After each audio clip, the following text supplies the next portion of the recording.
Alors bonjour à toutes et à tous. Comme l'a expliqué Marion, 99% des conférences ne sont pas devant un public non juif. Et comme communication c'est communiquer, communiquer c'est commun et commun c'est comme un. Donc si on veut à la fin de la conférence avoir quelque chose en commun, il faut que j'arrive à me mettre dans le contexte dans lequel vous entendez ce que je dis. Et le contexte, c'est fondamental. La preuve, c'est quand on enlève le texte, il reste le... Bon,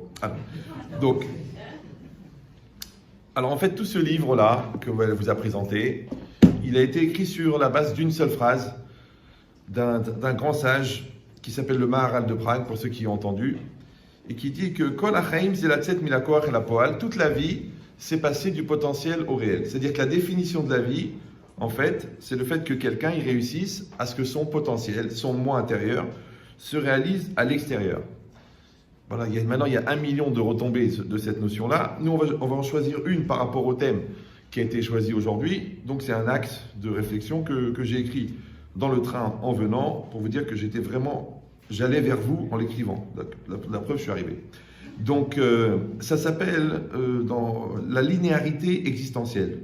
C'est une façon de formuler. C'est-à-dire qu'un homme fait des choses, il dit des choses, il pense des choses et il pense penser des choses. Maintenant, normalement, on est censé faire ce qu'on dit, d'accord? Ça s'appelle la cohérence.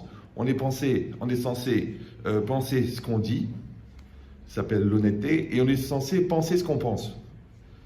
Bon, je sais que vous allez me dire que penser ce qu'on pense, c'est un peu débile, puisque l'activité cognitive, elle est générée par le fait que je vous parle et que vous réfléchissez en même temps. Mais en vérité, le fait que vous pensez à ce que je dis ne veut pas dire que vous pensez ce que je dis. Maintenant, quelqu'un doit s'interroger tout le temps, est-ce qu'il pense ce qu'il pense? Par exemple, quelqu'un il dit j'aime ma femme, mais il la frappe. Donc il a un vrai problème d'incohérence au niveau de la pensée. C'est-à-dire qu'il pense qu'il l'aime, mais en vérité il la frappe. Ou quelqu'un il déconsidère son enfant, mais il lui dit je te fais confiance, je suis sûr que tu vas réussir. Mais dans sa tête, de toute façon il est bête et il tient des gènes de la belle famille.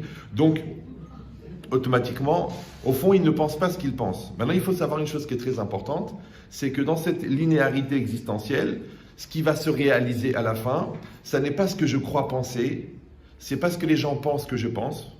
C'est ce que je pense vraiment. Maintenant, à moi de savoir si je pense ce que je pense. Maintenant, la seule manière de savoir si je pense ce que je pense, c'est si je vis en fonction de ce que je pense. Maintenant, s'il y a une incohérence entre ce que je vis et ce que je pense, ça veut dire qu'au fond, je ne pense pas ce que je pense. Maintenant, si je ne pense pas ce que je pense ne se réalise pas. Par exemple, c'est connu, l'enfant est ingrat, même quand il est maigre, d'accord? Maintenant, les enfants ne comprennent rien, mais ils ressentent tout. Maintenant, l'enfant ne fait pas ce que vous dites. Vous croyez qu'il vous contredit. En vérité, non. Parce que les 3/4 d'entre nous, on ne pense pas ce qu'on dit. Maintenant, nous, on voudrait que l'enfant écoute ce qu'on dit. Mais lui, il écoute ce qu'on pense. Mais comme on ne pense pas ce qu'on dit, donc il n'entend rien.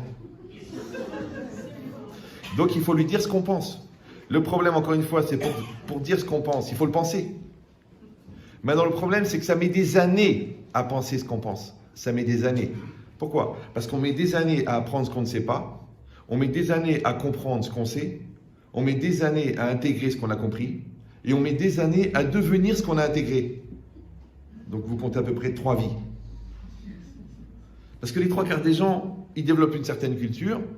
Mais après, ça ne les dérange pas d'être incohérents avec leur culture. On peut même dire qu'à la limite, ils sont cohérents avec leurs incohérences. Et ça ne les dérange pas. Mais ils ne comprennent pas pourquoi la vie, elle ne va pas dans le sens de ce qu'ils pensent, alors qu'en fait, eux-mêmes ne sont pas convaincus de penser ce qu'ils pensent. Et comme convaincu, ça peut s'écrire en 2 mots, donc automatiquement, ça dérègle complètement les données. Donc si c'est ça, donc ça veut dire que la réalité qui est devant moi, en fin de compte, elle est la projection de la pensée profonde. Et c'est ça qu'il faut réussir à comprendre, ce qu'on appelle penser vraiment, ce que tu penses vraiment. Alors, en hébreu, parce que malheureusement, j'ai eu la chance de ne pas faire d'études, donc toutes mes références, elles sont talmudiques, donc je vous les donne, et au pire, ça vous sera utile. C'est que le mot machashava en hébreu, il veut dire penser. Mais il vient de 2 racines. Une racine qui s'appelle l'archov, du verbe penser, et une racine qui vient du mot chashuv, qui veut dire important. Maintenant, pourquoi l'importance et la pensée sont ensemble? En vérité, parce que c'est que quand quelqu'un pense ce qu'il considère, sa pensée, elle a une valeur. Mais quand quelqu'un considère ce qu'il pense, ça s'appelle de l'orgueil. Ça veut dire que quand je donne de l'importance, de la considération, je donne de la priorité, je donne de la force à ma pensée, automatiquement ma pensée, puisque c'est elle qui me définit, donc c'est elle qui va s'accomplir. Maintenant, le ressenti du penser dans la parole, il s'appelle la conviction. Le ressenti du penser dans l'action, il s'appelle la détermination. Maintenant, quand je vois que les choses ne se réalisent pas ou que ça ne va pas dans le sens que je veux, mais il faudrait d'abord réfléchir au fond. Pourquoi? Parce que toujours les gens s'interrogent sur ce qu'ils vont trouver dans la vie. Mais en vérité, pour les 3/4 d'entre nous, nous trouvons ce que nous cherchons. D'ailleurs, quand quelqu'un a des problèmes, on dit « tu l'as bien cherché ». Donc au lieu de se demander qu'est-ce qu'on va trouver, on devrait d'abord se demander qu'est-ce qu'on cherche. Maintenant, celui qui sait ce qu'il cherche, il sait ce qu'il trouve. Puisque ce qu'on trouve, c'est ce qu'on cherche. Donc celui-là, il cherche à avoir la confiance, mais il n'arrête pas de mentir. Ouais. Celui-là, il cherche à avoir des résultats, mais il ne fait pas d'efforts. Celui-là, il cherche à ce que l'autre bouge, se remette en cause, mais lui-même ne se remet pas en cause. Or, on sait que tout le monde, que le conjoint, c'est un miroir. Ils appellent ça vulgairement l'amour, mais en vérité, c'est un miroir. Ouais. Donc maintenant, après, l'idée, c'est de dire que pourquoi je m'étonne de ce que je trouve, alors qu'au fond, je ne me suis pas interrogé sur ce que je cherche. Et ce que je cherche, encore une fois, c'est ça la pensée profonde. C'est-à-dire ce que j'ai à l'intérieur de moi, à la source de mon être, ce que moi j'appelle vulgairement l'impulsion d'être, qui est au plus profond de mon moi, peut-être même jusque dans mon subconscient, et qui est à la limite de mon essence, c'est-à-dire de mon âme. Vous avez compris qu'il y a le moi et il y a le moi. Oui, il y a le moi intérieur et il y a le moi extérieur. Mais il y a aussi le rapport que moi, j'entretiens avec mon moi. Parce qu'on est tous un petit peu bipolaires. Puisqu'on a un côté enfant, un côté adulte. On a celui qui est en devenir et celui qui est en statique. On a le moi qu'on montre et le moi qu'on est. Maintenant, on est censé être nous-mêmes, donc les mêmes que nous. Mais ça prend du temps. Parce que vous savez, il y a l'être et il y a le paraître. Maintenant, le paraître, c'est comme un paravent, c'est pour se préparer. C'est comme les coulisses, avant de rentrer en scène. Maintenant, pourquoi le paraître s'appelle paraître? Parce qu'on espère que tu vas finir par être. Mais tu peux aussi finir dans le paraître. Alors maintenant, toute la problématique, c'est que j'ai le moi qui est en rapport avec le moi extérieur qui est en rapport avec le moi intérieur, ce qu'on appelle la psychologie, et le moi extérieur qui est en rapport avec la réalité, ce qu'on appelle la philosophie. Et les deux, ils doivent être développés pour que j'ai cette linéarité existentielle. Si je ne l'ai pas développée, je vais être obligé de compenser. Alors rappelez-vous que la distance entre le moi intérieur et le moi extérieur, s'il n'est pas compensé, s'il n'est pas rempli, il y a un vide. Et ce vide-là, il s'appelle le stress. Parce que qu'est-ce que c'est le stress? Le stress, c'est le malaise développé par la différence entre la personne que je suis et la personne que je suis censé être. Donc si vous avez 30 ans physiquement et 14 ans mentalement, ça va stresser très fort. Très très fort. Bah oui. Parce que même en français, quand on dit être bien dans sa peau, ça veut dire que votre corps psychique, il remplit entièrement votre corps physique. Ça va? Mais si votre corps psychique n'est pas à la taille de votre corps physique, donc le rapport avec la réalité, il va être difficile. Mais en fait, on a deux corps. Enfin, on a dit le moi intérieur et le moi extérieur. Donc, le corps du moi psychique, eh ben, c'est le corps physique. Mais le corps du moi extérieur, c'est la réalité. Donc, la réalité, c'est mon corps extérieur. Et mon corps, ouais, c'est mon corps de mon moi intérieur. Maintenant, de la même manière que je dois être en accord avec mon corps, et c'est ce que vous étudiez toute la journée, ouais, je dois être aussi en accord avec ma réalité. Maintenant, le problème, c'est que les exigences et les contraintes et les attentes de la réalité ne sont pas les mêmes que les attentes de mon intériorité. Voilà. Donc c'est pour ça qu'il y a des gens qui vont être très très bien dans le professionnel et complètement perdus dans l'émotionnel. Des gens qui vont réussir à gérer 450 employés, mais qui ne vont pas supporter de garder 2 enfants pendant un après-midi. Des gens qui arrivent à gérer des calculs intellectuels extrêmement profonds, mais qui, d'un seul coup, dès qu'on leur parle de sentiments, ils se mettent à pleurer. Comment c'est possible? Comment c'est possible qu'il y ait un tel écart entre ton moi intérieur et ton moi extérieur? Alors en vérité, le problème, encore une fois, par rapport à mes références, parce que j'ai pas la chance d'avoir les vôtres. En hébreu, le mot hové, il veut dire le présent, mais il veut dire aussi le verbe être. Maintenant, le mot présent en français, il est bizarre, parce que présent, ça veut dire la temporalité du présent, ça veut dire aussi l'état de présent. Là, vous êtes présent. Par exemple, vous êtes présent là? Oui. Non, moi je suis présent, mais vous êtes présent vous? Oui. Présent, ça veut dire que vous êtes 100% avec moi. Parce que des fois, votre femme rentre à la maison et dit, écoute chérie, t'es rentrée, mais je te sens pas présent. Elle a dit, mais je suis présent. Il dit, non, mais t'es pas présent. Ouais. Ou alors des fois, les gens, ils font des choses sans avoir la présence d'esprit. Vous savez, les gens, ils disent, écoutez, excuse-moi, j'ai pas eu la présence d'esprit. Enfin, quand même, un manque de présence d'esprit de 6 mois avec une autre personne qui s'appelle un adultère, c'est limite un coma médical autorisé. Bah oui, parce que tu peux avoir tu peux perdre la tête une fois, ce qui est arrivé avec Louis XVI, oui, mais tu peux pas perdre la tête pendant 6 mois. Donc le fait de réussir à vivre comme ça, avec ce que moi je pense, la plus grande des pathologies, c'est le manque de présence d'esprit. Bah oui, parce que quand ton esprit n'est pas là, à quoi ça me sert que ton corps soit là? À quoi ça me sert que ton identité soit là? À quoi ça me sert que ta maison elle soit là, puisque ton esprit n'est pas là? Et qu'est-ce que c'est une personne? Un esprit. Donc à chaque fois que quelqu'un va dire, écoute, j'avais pas l'esprit dedans, j'étais pas concentré, j'avais pas toute ma tête, j'étais pris par les événements, j'étais troublé par les sentiments, j'étais emporté par les pressions et parce que j'étais pris par le regard de l'autre. À chaque fois que tu vas pas être présent, tu vas être absent. Et les absents ont toujours tort. Maintenant, il y a un phénomène qui dépasse la psychiatrie, je pense qu'on est carrément dans la zoologie. C'est des gens qui arrivent à légitimer leur non-résultat en acceptant qu'ils n'ont rien fait pour réussir. Vous me suivez ou c'est trop abstrait? C'est que les gens, ils savent qu'ils n'ont pas fait ce qu'il fallait, mais ils s'étonnent du résultat non obtenu. C'est comme si le gars, il va à la sortie des examens pour voir les résultats et puis il cherche son nom dans la liste. Il cherche Ben Chetri, il ne trouve pas. Il assis son nom. Après, il cherche par alphabétique, il ne trouve pas non plus. Il dit, bon, dans le désordre non plus. Puis au bout d'un moment, il y a un gars à côté de lui, il dit, excuse-moi, mais qu'est-ce que tu cherches? Il dit, bah, je cherche mon nom parce que je veux savoir si je suis reçu. L'autre, il dit, écoute, j'étais à la prépa. T'as pas passé l'examen? Il dit, non, je ne l'ai pas passé. Bah, pourquoi tu viens voir? Il dit, on ne sait jamais. Maintenant, moi, je rencontre tous les jours des gens qui n'ont pas construit leur couple et qui s'étonnent qu'il n'y a pas de communion, qui n'ont pas éduqué leurs enfants et qui s'étonnent du résultat obtenu, qui ne font pas des efforts dans leur nutrition et qui s'étonnent avec le cardiologue, mais de qui leur a cholestérol.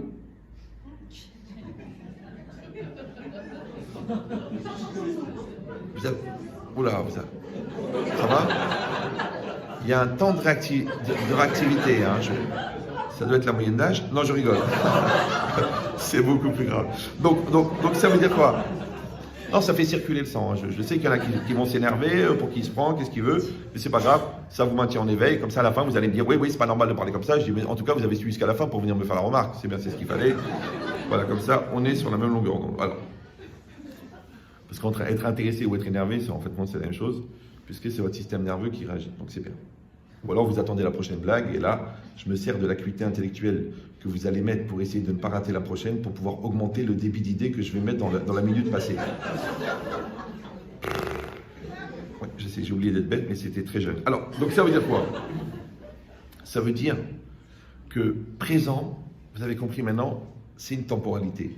Mais présent, c'est aussi un état d'être, parce que vous êtes présent, parce que vous répondez présent. Maintenant, quand on dit que c'est un état d'être, ça veut dire être. Donc, c'est logique en hébreu que le mot être, le verbe être et le mot présent ont c'est le même mot. En vérité, pourquoi? Parce que le présent, c'est d'être. Parce que la temporalité philosophique de la perpétuité du présent, de le considérer comme un présent continu ou comme la perception du non-temps dans le regard humain, ouais, ça change rien, ça c'est de la philosophie. Mais dans la réalité des faits, c'est quoi le présent? C'est d'être présent. Donc en fin de compte, à chaque fois que je ne suis pas présent, je ne vis pas le présent. Or, dans nos textes, on dit que la peur, le stress, l'angoisse gaspillent le présent. Ça veut dire qu'à chaque fois que je crée un espace entre moi et moi-même, d'accord, cet espace ne peut pas rester vide, parce que la nature n'aime pas le vide. Donc cet espace, il se remplit de quelque chose. Et là, il se remplit de quoi? Il se remplit du stress. C'est comme cette bouteille. Vous la voyez? Oui, non. Si vous ne la voyez pas, il faut acheter un chien. Vous la voyez? D'accord. Donc, imaginez cette bouteille, elle est pleine. C'est pas grave. Donc, elle est pleine et elle est neuve. Et c'est marqué dessus 50 centilitres. Donc, elle contient combien? Bon, je vais peut-être baisser le niveau. Je reprends. Donc, j'ai une bouteille de 50 centilitres. Elle est pleine, elle est neuve. Il y a marqué 50. Elle contient combien? 50. Super. Si je vide cette bouteille, d'accord? Vous êtes d'accord avec moi, même si vous n'êtes pas croyant, que cette bouteille dont j'ai enlevé l'eau, elle va se remplir d'air. Alors, maintenant, la question qui se pose, qui a mis l'air? Alors, il y en a qui vont dire, bah, c'est Dieu, parce que Dieu, il s'occupe de tout, donc il met l'air. Il y en a qui vont dire que c'est rien. Qui a mis l'air? C'est rien. Ce qu'on appelle l'air de rien. D'accord? Ouais. Et il y en a qui vont dire, mais non, tu sais qui c'est qui a mis l'air? Celui qui a enlevé l'eau.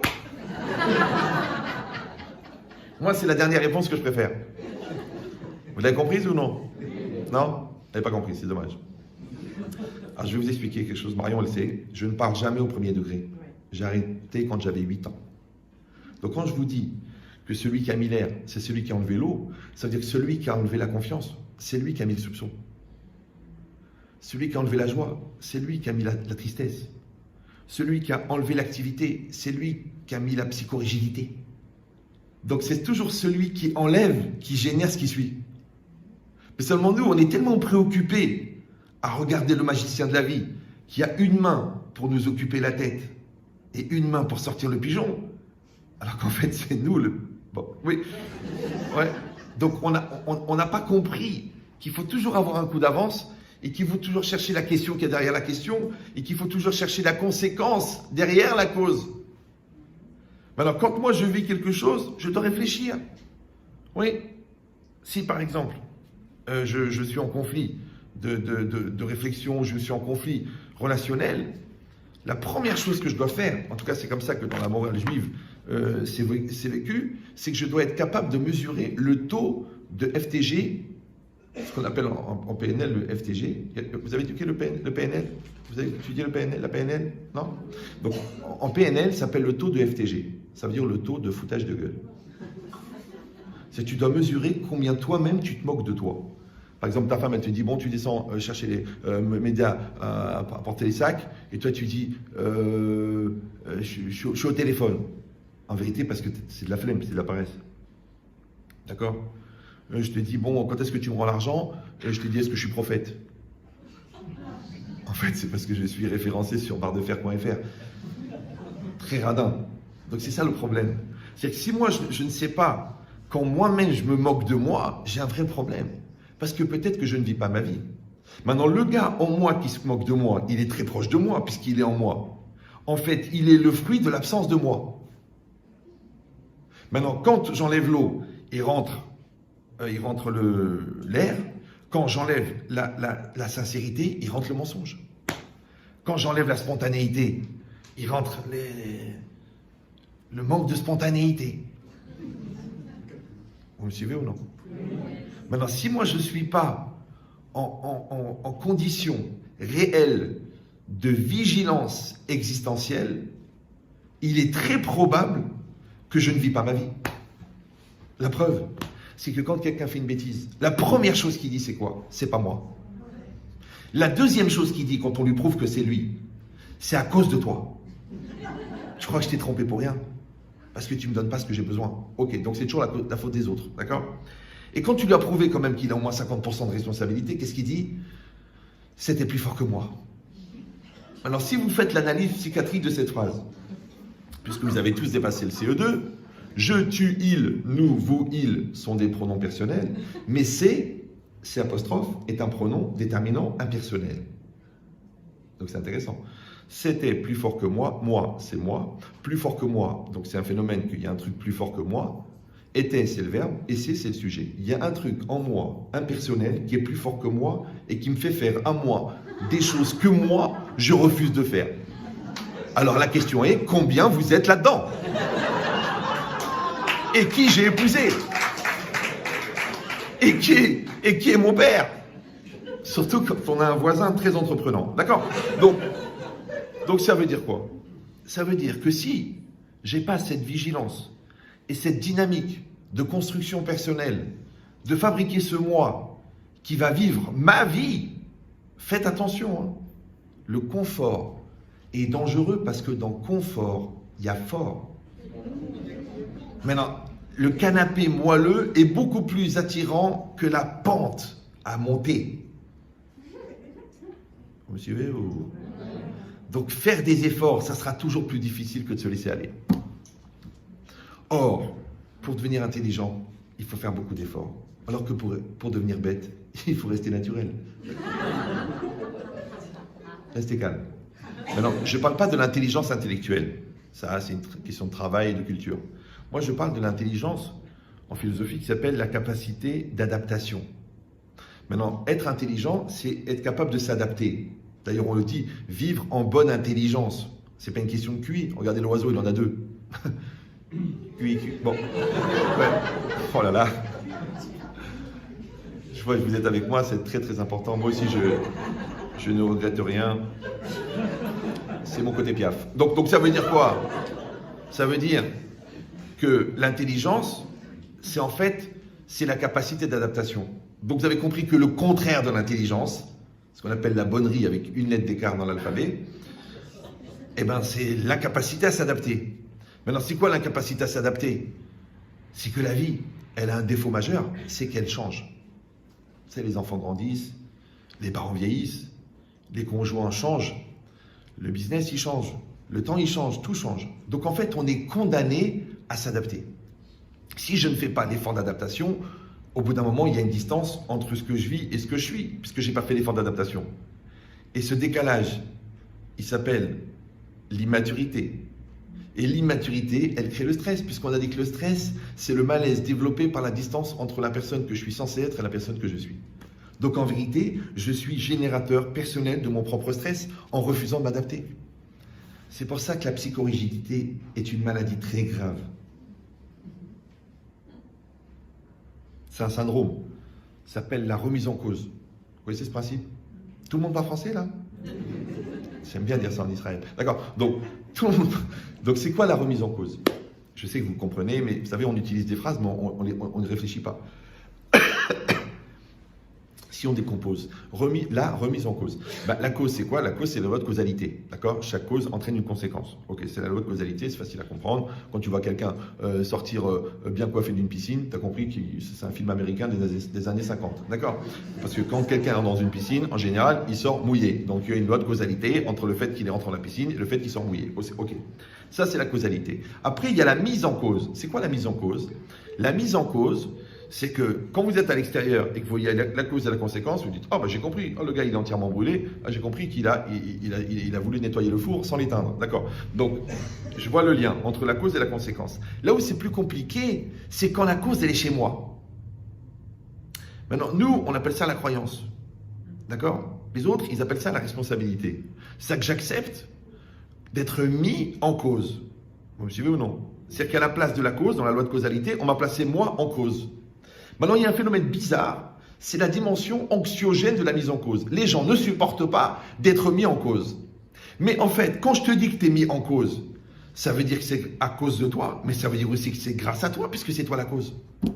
Alors pourquoi tu as pris la dimension anxiogène de la mise en cause, au lieu de dire « Ah si je suis la cause, ça veut dire que je peux réparer le problème, je peux arranger les choses. Je peux prendre les choses en main. » Comment ça se fait que d'être mis en cause, ça dérange?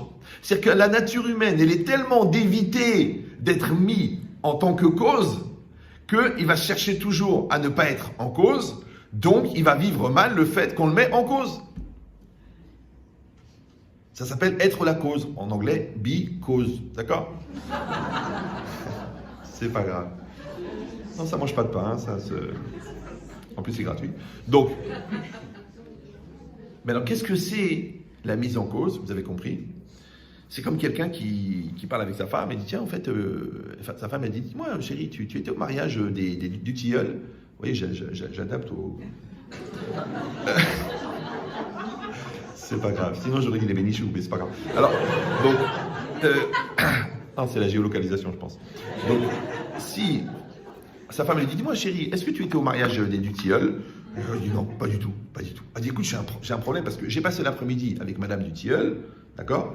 Et puis elle m'a donné l'album photo du mariage, et sur les 500 photos, il y a plus de 480 photos où tu apparais. On te voit avec les mariés, on te voit sortir de l'église, on te voit en train de draguer la serveuse, de t'empiffrer au buffet, de passer en courant. Donc comment tu peux être sur la majorité des photos de l'album et me dire que tu n'étais pas au mariage? Toujours deuxième degré. Étant donné que tu es dans les 3/4 des photos de ta vie, comment tu peux imaginer que tu n'es pas concerné par une vie dans laquelle tu apparais? Parce que tu vis mal le fait d'être concerné. Et là encore, parce que concerné, ça s'écrit en 2 mots. Donc les gens qui le vivent mal, ils se sentent le concerné. Les gens qui le vivent bien, ils se sentent le concerné. Maintenant, le concerné, c'est celui qui est mis en cause. Maintenant, comment on appelle le sentiment d'acceptation de la mise en cause? On appelle en français la responsabilité. Puisque je suis placé à la cause, je suis responsable. Ça va? Ok. Maintenant, si vous avez compris la loi de causalité et vous avez compris le principe de la mise en cause, alors c'est quoi la remise en cause? Ça y est, c'est bon, je suis en cause. Je suis responsable, je suis un papa, je suis une maman, je suis un patron, j'assume, je paye les dettes, je fais ce qu'il y a à faire, je vais au bout de mes choix, j'assume ce que je dis, c'est bon, je suis mis en cause, c'est bon. Alors ça veut dire quoi, remis en cause? Alors le il sert à la répétition, recopier. Ça s'appelle la perpétuité. Donc si le sentiment, si la cause, c'est la causalité, si la mise en cause, c'est la perpétuité de la causalité, c'est ce qu'on appelle la responsabilité, donc la remise en cause, c'est la perpétuité du sentiment de responsabilité. Ça va toujours? Tout est en français là. Ouais. Vous savez comment on appelle en français la perpétuité du sentiment de responsabilité? La maturité. C'est pour ça que les gens immatures n'arrivent pas à se remettre en cause. Je sais que vous pensez à quelqu'un. Ne pensez pas à l'autre. Arrêtez. Arrêtez de croire que je parle de quelqu'un d'autre. Je fais ce qu'on appelle une thérapie de masse, parce que mon projet n'est pas de transmettre un message. Parce qu'il y a déjà des CD, et à la limite c'est mortel. Décédé, c'est pas grave. D'accord. Non. Le projet, ça va? Ils se disent, c'est entre Gad Elmaleh et Raymond Devos. Ils n'arrivent pas à... le projet n'est pas de vous transmettre une information. Le projet est qu'on fasse ensemble un parcours à l'intérieur de vous-même pour que vous sortiez quelqu'un d'autre à la sortie de la conférence. Moi, mon projet, c'est 10 ans. Gagner 10 ans de maturité en 1h30. Non, je le fais. Hein. J'ai beaucoup de psys qui m'attaquent en procès, mais moi, je n'ai pas de piscine à payer. Donc, bon. Alors, donc c'est quoi l'idée? C'est que vous êtes là. Donc, je sais que la tentation, quand je vous parle à vous, c'est de penser à quelqu'un d'autre. Parce que je dis, mais d'où il connaît mon mari? C'est pas possible. Attends, il a vécu avec nous, quoi, celui-là. Non, moi, je vous parle à vous. Parce qu'il n'y a aucun coiffeur au monde qui peut shampouiner une autre tête que celle qu'il a devant lui. Donc là, je vous suis en train de vous passer un sacré shampoing. Ça remue, ça dérange, mais en même temps, ça fait circuler le sang. Et qui n'a pas plaisir à se faire masser le crâne chevelu? D'accord? Voilà. Donc, si vous sentez que c'est de l'amour, ben, on travaille ensemble. Si vous sentez que c'est de la démagogie, ben, la porte, elle est là, vous pouvez partir. De toute façon, je n'aurais pas laissé ma famille et fait 8 heures de train pour faire le clown. La vérité, j'ai arrêté très jeune. D'accord. Donc, si c'est ça maintenant, on comprend une chose incroyable. Que quand on demande à quelqu'un, en fin de compte, de se remettre en cause, il ne faut pas le prendre, encore une fois, dans la dimension anxiogène. Ouais, ça veut dire que je suis nul, ça veut dire que tu me juges. Ça veut dire... Non. Dans la morale juive, tu n'attends pas que l'autre il te fasse la remarque. C'est toi qui dois te la faire toute la journée. Pourquoi, encore une fois? Pas parce qu'on est des anxiogènes et des névrosés. Non, c'est parce que, étant donné que la vie évolue et que l'intelligence c'est de s'adapter, donc on est obligé de se remettre en cause pour être adapté à la nouvelle réalité. Donc si tu réponds présent, si tu as le mot exact, si tu as le geste qu'il faut, si tu as le bon diagnostic en tant que thérapeute, si tu as l'intuition en tant que médecin, si tu as le mot qu'il faut pour tes enfants, Si tu sais accueillir ton mari, ça veut dire quoi? Ça veut dire que tu es dans ta réalité.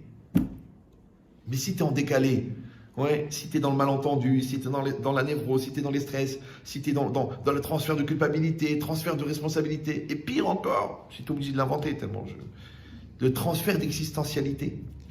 Ça, c'est des gens qui vous reprochent de ne pas exister à votre place.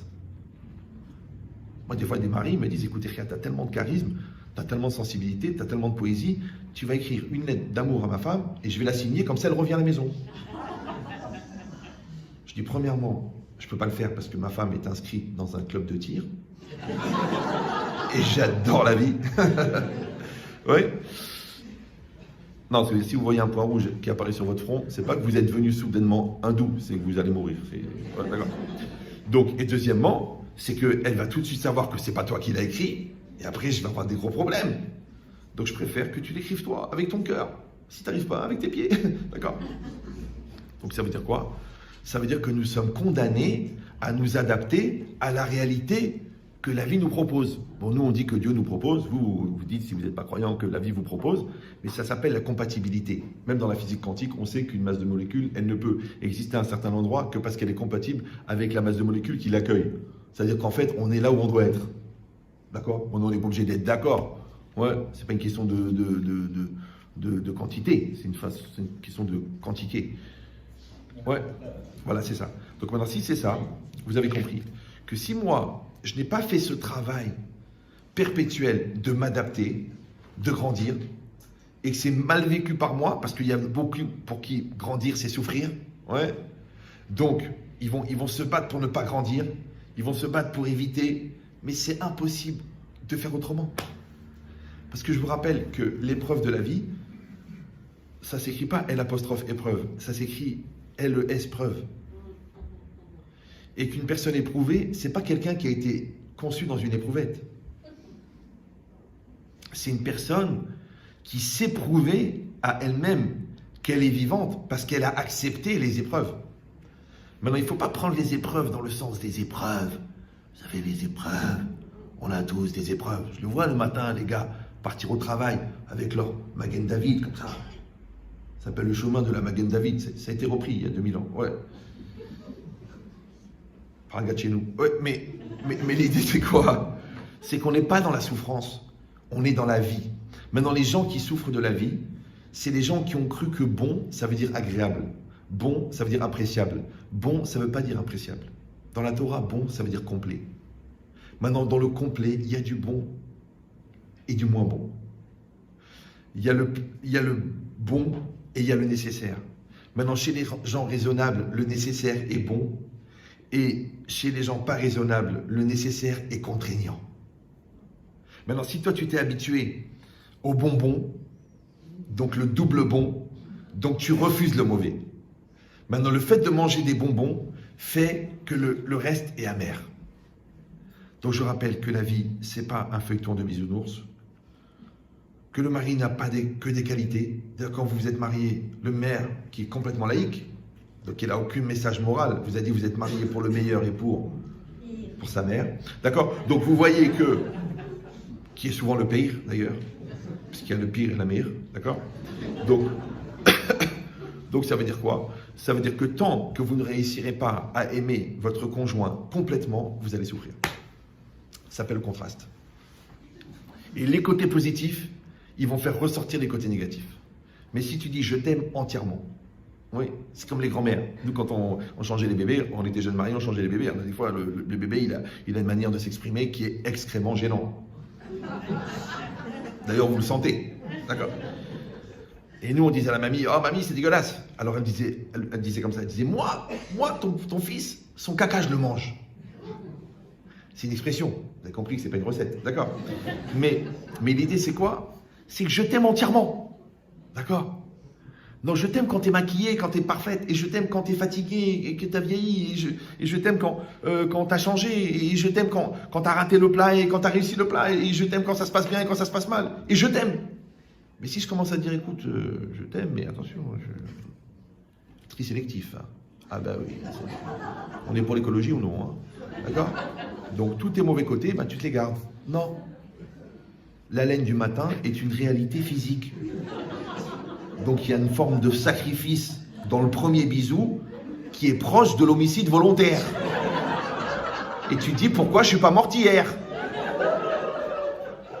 J'exagère, hein, mais si peu. Donc c'est quoi l'idée? C'est qu'il faut réussir à aimer ce bisou-là. Et il faut aussi aimer la sueur. Et il faut aussi aimer les efforts. Et vous allez dire mieux, il faut même aimer les erreurs. Il faut même aimer les maladresses. Parce que si ces maladresses, elles partent d'une volonté d'amour, c'est pas grave qu'il y a des maladresses. Mais comme toi, tu es perfectionniste et que tu veux la perfection, et le défaut des perfectionnistes, c'est de voir les imperfections. Du coup, tu deviens laxatif, générateur de transit instantané. Il y en a même, leur numéro, il apparaît, tu as envie d'aller aux toilettes. C'est des phénomènes. Ça, j'ai dit à des gens, mais tu devrais te lancer dans la lutte contre la constipation parce que tu as une capacité à faire chier. Mais c'est incroyable, c'est un phénomène. Ça va? Je m'excuse hein, pour les nouveaux, mais...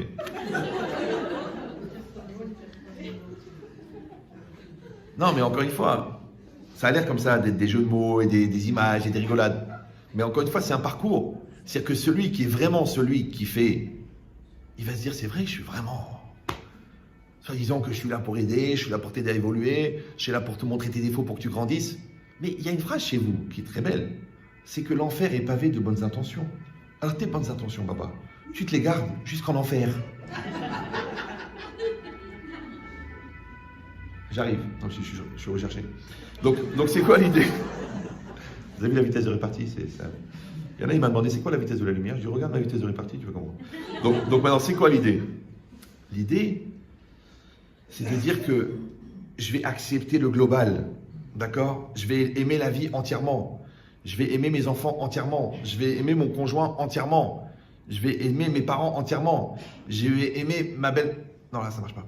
D'accord, mais... Je rigole. D'ailleurs, si elle t'aime pas, c'est que c'est toi la bonne. D'accord. Donc c'est quoi l'idée? L'idée, c'est ça. C'est de dire que le moi qui va être 100% adapté à la réalité, ouais, s'appelle le moi extérieur. Le moi qui va être 100% adapté à mon intériorité, s'appelle le moi intérieur. Le problème, c'est que les deux ont des modes de développement qui sont complètement différents. Bah oui, parce que celui de l'extérieur, il a les yeux de l'autre. Celui de l'intérieur ne les a pas. C'est pour ça qu'en hébreu, le mot visage, il se dit panim. Et panim, c'est au pluriel. C'est bizarre, alors qu'on a un seul visage. Ouais. Mais panim, c'est au pluriel. En vérité, panim, ça veut dire aussi facette. Parce qu'une personne a plusieurs facettes. Tu vois bien qu'il a un comportement à la maison, il a un comportement au travail, il a un comportement très très patient avec les enfants du voisin et très impatient avec les siens, alors que les enfants du voisin sont peut-être les siens. D'accord? Donc, non, il y a des complications dans l'immeuble, c'est très très dur. Donc maintenant, ça veut dire quoi? Ça veut dire qu'on a plusieurs comportements. En psychologie, ça s'appelle le phénomène du caméléon, et d'ailleurs souvent il s'appelle Léon et souvent il est... D'accord? Donc maintenant, si vous comprenez ça, panim, ça veut dire facette, parce qu'on est pluriel. Mais panim, en hébreu, c'est pnim. Et pnim, c'est intérieur. Ça veut dire que normalement, ton visage est censé être le reflet de ton intériorité. Mais la pression extérieure, elle est tellement grande. Et c'est tellement plus simple d'être ce que les gens attendent de toi que d'être toi-même, que ton visage, souvent, il ne va faire que refléter l'extérieur. Or, je rappelle que l'extérieur est pluriel et que toi, tu es singulier. L'extérieur, c'est tout le monde et que toi, tu es quelqu'un. Et quelqu'un, c'est unique. Maintenant, si toi, tu ne développes pas ton côté unique pour être quelqu'un, automatiquement, tu vas être onc. Et onc, on a dit, c'est inadapté.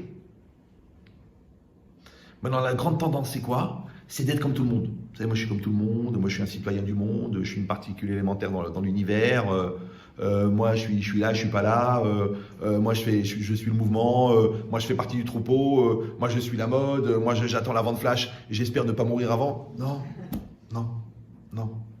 Tu dois développer ton côté unique. Maintenant, en développant ton côté unique, tu vas être quelqu'un. Comme tu vas être quelqu'un, tu vas avoir la satisfaction d'être. Or, la satisfaction d'être, c'est ça qui régénère ta personne à l'intérieur.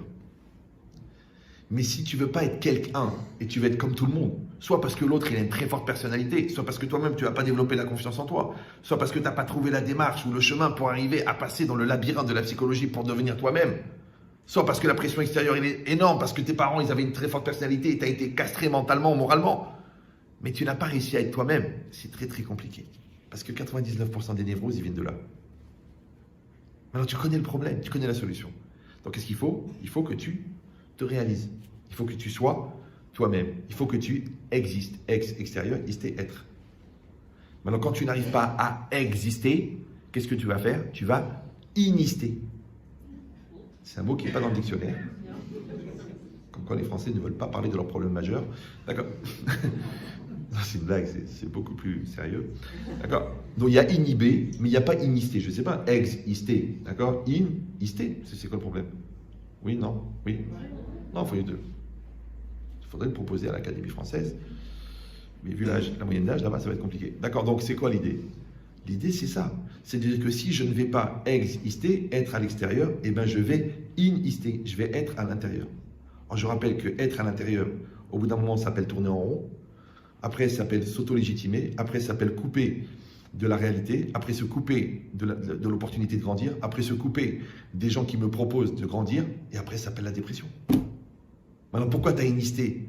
À cause de toutes les pressions que tu subis. Et une pression, ça va. Dépression, ça va pas. Voilà. Maintenant, la capacité à vivre une pression, elle vient du fait que tu es adapté. Mais quand tu es inadapté, parce que si tu as un mental de 14 ans et une épreuve de 30 ans, c'est normal que tu vis l'épreuve de 30 ans comme une pression. Mais si tu as 30 ans et qu'on te propose une question de 30 ans avec une épreuve de 30 ans, eh ben tu réponds une réponse de 30 ans. Maintenant, si tu vois, en t'écoutant parler, c'est ce que j'ai dit tout à l'heure, la vigilance existentielle, qu'à une question de 30 ans, tu réponds une réponse de 15 ans, je suis pas au niveau, c'est trop difficile, ça me saoule, c'est ton problème, c'est toi qui es fou, c'est toi qui es folle, va te faire soigner, j'ai pas la tête, on verra plus tard, on en reparle quand on peut, n'aborde pas ce genre de sujet. Donc toutes ces réponses-là, qui sont en fin de compte le dictionnaire de l'absentéisme, des gens qui ne répondent pas jamais présents. Donc c'est pas seulement le mal vécu que ça va entraîner dans le couple, c'est surtout que toutes ces perches qu'on t'a proposées pour exister, tu les as refusées. Donc comme tu n'as pas existé, parce que tu n'as pas sublimé, parce que tu n'as pas surmonté, parce que tu n'as pas assumé, donc tu n'as pas grandi. Mais l'écart entre la personne que tu devrais être et que tu es, il augmente. Donc le stress augmente. On en est déjà au Xanax là. Ah bah oui, ça va vite. Hein. Parce que c'est tellement plus facile de régler chimiquement ce qu'on ne veut pas régler avec sa volonté. Maintenant, nous, dans la tradition, on a un principe, c'est que Dvarim asichilim enam mitachat hazman. Les choses de l'esprit ne sont pas soumises au temps. Ça veut dire que l'intériorité de la personne n'est pas soumise au temps. Vous savez, ils essayent de trouver des ordinateurs super rapides, mais ils n'arrivent pas à trouver des ordinateurs qui sont plus rapides que le cerveau. Je ne parle pas de l'utilisation consciente du cerveau qui correspond à 0,00001% chez Albert Einstein. Donc chez nous, c'est le néant. Ouais. Non, je parle de tout ce que le cerveau fait inconsciemment. Parce qu'il gère les globules blancs, il gère le mouvement, il gère la couleur, il gère les nerfs, il gère le stress, il gère le vécu, il gère la décalcification du genou, il gère l'équilibre. Tout ça, il le fait sans que tu le saches. Donc c'est une activité incroyable. Alors comment il peut le faire à une telle vitesse? Alors je vous le dis. Vous n'êtes pas obligé de le croire. Au pire, c'est vrai. Ouais. C'est qu'en fait, l'être intérieur n'est pas soumis au temps. Donc c'est pas que le cerveau est rapide. C'est que le cerveau est dans une forme d'intemporalité. Maintenant, quand là je vous fais un très gros raccourci, parce que là on est presque dans de la Kabbalah, c'est que, étant donné que nous sommes dans le temps, donc nous ne pouvons pas conceptualiser le non-temps. Donc la notion de non-temps, pour nous, c'est du présent continu. Voilà. C'est acceptable pour vous au niveau pédagogique, ou vous dites, mais il dit vraiment n'importe quoi là. Alors, je vous donne une image. J'ai déjà donné l'image du train, Madame Kaplan. J'ai déjà donné le train. J'ai déjà donné. Non, ça vous dit rien? Les redoublants non plus. Bon, vous pouvez les réécouter. Moi j'assiste à tous mes cours depuis des années. Il y a un gars qui veut prendre le train pour aller à Marseille. Et il arrive, donc il est à la gare de Lyon, et puis il veut prendre le train pour aller à Marseille. Et puis il est bizarre, il dit tiens, c'est un nouveau modèle, il est bizarre ce train, il est super moderne. Et puis il attrape un contrôleur, il dit excusez-moi, ce train il a l'air nouveau. Ah, c'est un tout nouveau modèle. Oh là là, mais il a l'air très long. J'ai vu des trains de 50 mètres, des trains de 100 mètres. mais il fait combien celui-là? Ah, ce train-là, oh, il fait 1000 km. Il dit, j'ai pas compris. Oui, c'est un train de 1000 km et tous les wagons communiquent les uns avec les autres. Comme un peu dans les trains de banlieue maintenant à Paris, les wagons communiquent, d'accord? Eh ben, ce train-là, tous les wagons communiquent sur 1000 km. Alors le gars, il dit, attendez. Donc la queue du train, elle est à Paris, oui. La tête du train, elle est à Marseille, oui. Il dit, alors si je monte dans le train avant qu'il démarre, je peux marcher dans le train 1000 km, j'arrive à Marseille. Il dit oui. Il dit, mais ça sert à rien. Il dit, pourquoi? Parce que quand vous montez dans le train, puisqu'il est déjà à Marseille, vous êtes déjà à Marseille. Alors le gars il dit, mais attendez, il y a un truc que je comprends pas. Voilà, je rentre dans le train, là. Il est rentré dans le train. Il prend des jumelles très puissantes, il regarde. Et avec ces jumelles très puissantes, qui ont une capacité de voir à 1000 km, il voit le gars dans le premier wagon qui est en train de se gratter le nez. Ce qu'on appelle en psychologie Indiana Jones, c'est-à-dire il cherche quelque chose, mais il n'a toujours pas trouvé. D'accord? Et quand il sort du train, il voit les 3 wagons. Il voit 3 à 4 wagons. Quand il rentre dans le train, il voit les 1000 km. Même s'il veut, non? Toujours au 2e degré. La réalité que je perçois, en vérité, elle est limitée par mes capacités. Donc ce que je vois moi, c'est le présent, ce que je me rappelle du passé et ce que j'anticipe sur l'avenir. Mais quand je suis à l'intérieur de la matière, elle est un. Parce que tout l'univers, vous savez qu'il est un. En fait, c'est un seul objet. Parce que tout est lié par les atomes. Donc si tout l'univers, il est un, donc tout l'univers, c'est un seul objet. Si tout l'univers, c'est un seul objet, c'est un seul endroit. Si c'est un seul endroit, ici et là-bas, c'est la même chose. Ça va toujours? Super.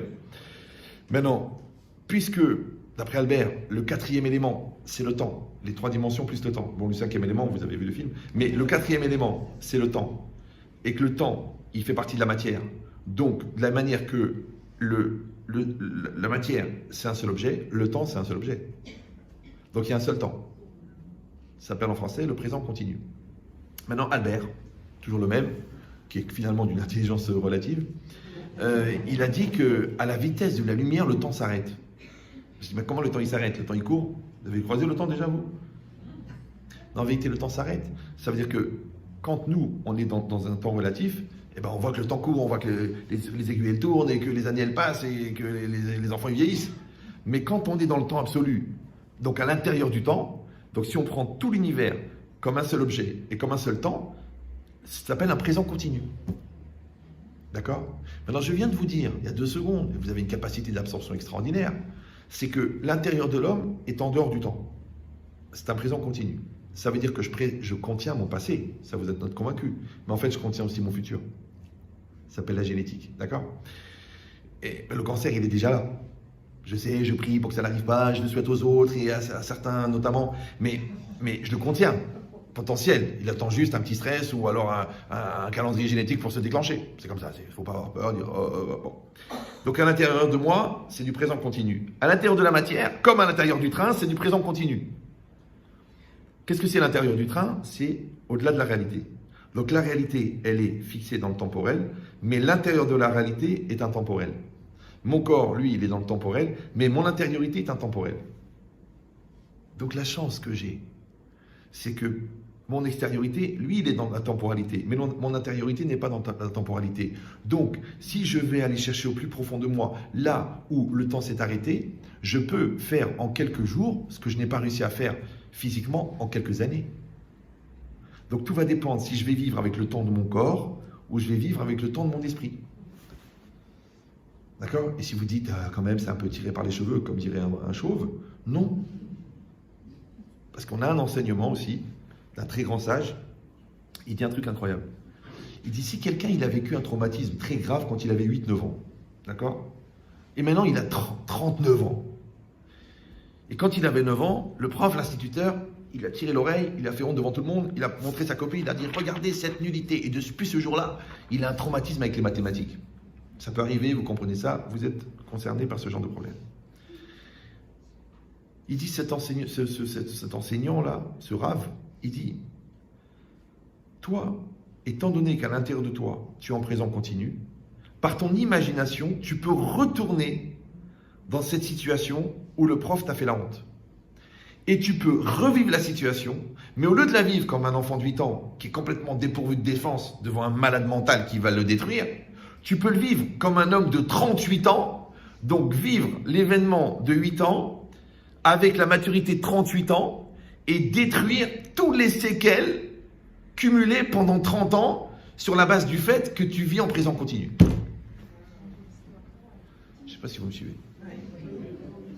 C'est que tout ce que le psychologue te fait, parle de ton passé, on va prendre du recul par rapport à ça, essaie de comprendre, trouve des mots, prends du recul, analyse, que ça devient un sujet de conversation, dématérialise, démystifie, enlève la sensibilité. Mais en vérité, qu'est-ce que tu fais? En fait, c'est que tu regardes le problème de l'époque avec la maturité d'aujourd'hui. Eh ben fais-le. Eh ben fais-le. Tu dis, mais c'est pas simple, c'est pas facile, parce que tu sais pas ce que j'ai vécu, tu sais pas toutes les conséquences. Ok, disons que tu as marché dedans quand tu étais jeune. Ok, ça porte bonheur. Mais jusqu'à quand tu vas traîner ça? Tu veux pas qu'on passe à autre chose? Vous savez, nous, on a des gens qui ont perdu 80 personnes de leur famille dans les camps de la mort. Tu crois qu'en sortant, ils n'ont pas créé une famille? Ils ont créé une famille. Alors qu'ils auraient pu dire, à quoi ça sert la vie? Et tu en as d'autres qui ont raté le permis, 9 ans de dépression. Avec thérapie post-traumatique. Là, il faut vraiment recalculer le taux de FTG. Ça devient vital. Donc, qu'est-ce qu'on est en train de dire? On est en train de dire que la chance que nous avons, c'est que nous avons une intériorité. Mais cette intériorité, elle aura le pouvoir de m'aider si seulement j'ai développé le moi intérieur qui va s'occuper de ça.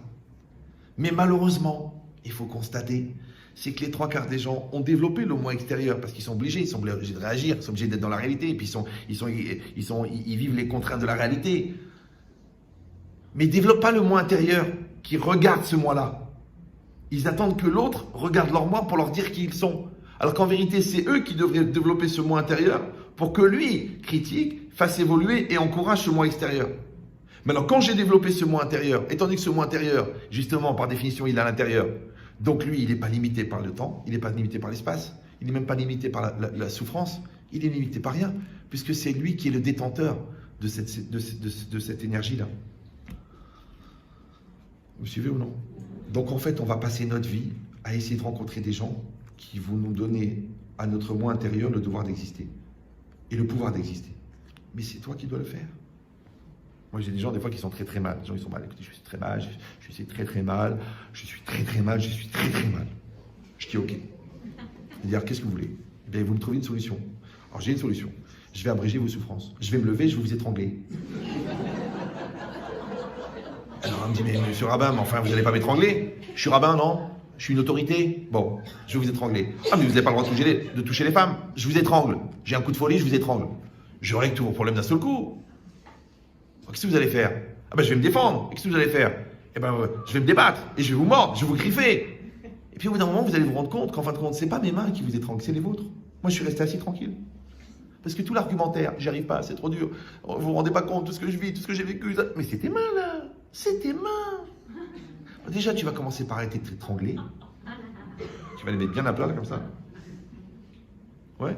Et si vous allez dire oui, mais vous savez pas qui j'ai épousé, vous savez pas ce que j'ai vécu, que c'est pas mes parents. Alors, je rappelle, pour les gens qui n'ont pas encore assisté au cours, que c'est impossible que tu sois victime d'un bourreau qui est en face de toi si tu n'as pas développé en toi un bourreau personnel qui sera le relais des agressions du bourreau extérieur. Donc avant d'être victime du bourreau qui est dehors, tu es déjà victime du bourreau qui est dedans, qui accepte de faire vivre à ta personne intérieure les agressions du bourreau extérieur. Ça va? Donc si tu veux qu'on parle de la culpabilité du bourreau, il faut absolument qu'on parle de la participation de la victime. Ah bah oui, parce qu'une chose qui arrive une fois, c'est un accident. Mais une chose qui dure 10 ans, c'est un phénomène. Et un phénomène ne peut se perpétuer que si tous les participants qui participent au phénomène participent à la perpétuité du phénomène. Alors, dire j'en ai marre, dire j'en peux plus. Et bien, si il peut changer, tu le fais changer. S'il ne peut pas changer, tu te casses. Mais c'est pas si simple. Alors, ne te prends plus la tête. Passe à autre chose. Vis ta vie. Sois indépendant. Je rappelle cette phrase de Menchetrit qui a fait beaucoup. Le degré de pénétration des agressions extérieures dépend du vide intérieur. Ah bah oui, Oui, j'ai arrêté de parler pour rien très très jeune. Même les profs, ils me disent, tu veux pas prendre ma place? Je dis, non, chacun son rôle. En plus, je suis pas payé. Donc l'idée, c'est ça. C'est que si moi, je n'ai pas pris en charge le plus tôt possible de remplir ce vide de moi qu'il y a dedans, comme le vide n'existe pas, automatiquement, le vide va se remplir d'autres choses. C'est pour ça que quand je tape dans un rocher, eh ben, la batte de baseball, elle rebondit parce qu'il est plein. Et quand je tape dans un vase, le vase, il explose parce que l'onde de choc, elle rentre à l'intérieur. Donc je ne peux pas être la maîtrise de toutes les agressions que la vie va me proposer, mais je peux fabriquer la personne qui va les accueillir, qui se trouve accessoirement être moi. D'accord? Donc, n'attendez pas la tempête pour fabriquer la digue. Vous me suivez ou non? N'attendez pas d'être cambriolé pour installer l'alarme. N'attendez pas la maladie pour vous demander s'il ne faudrait pas changer quelque chose dans la nutrition. Parce que tous les gens qui habitent Toulouse le savent. C'est souvent Toulouse. C'est pas grave.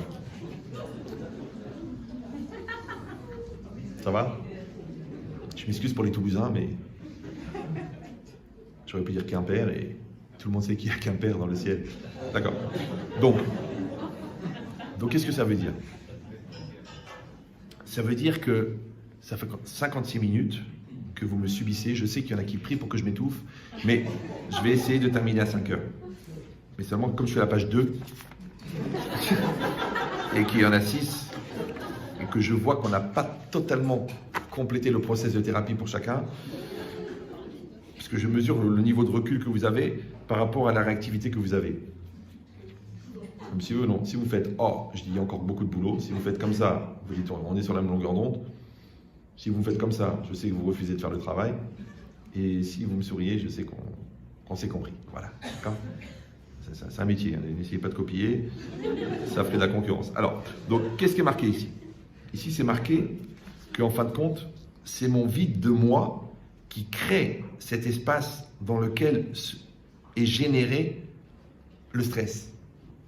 Maintenant, pour régler ça, on a créé un phénomène extraordinaire qui s'appelle la confiance. Je rappelle que la confiance en latin, c'est confiance avec foi.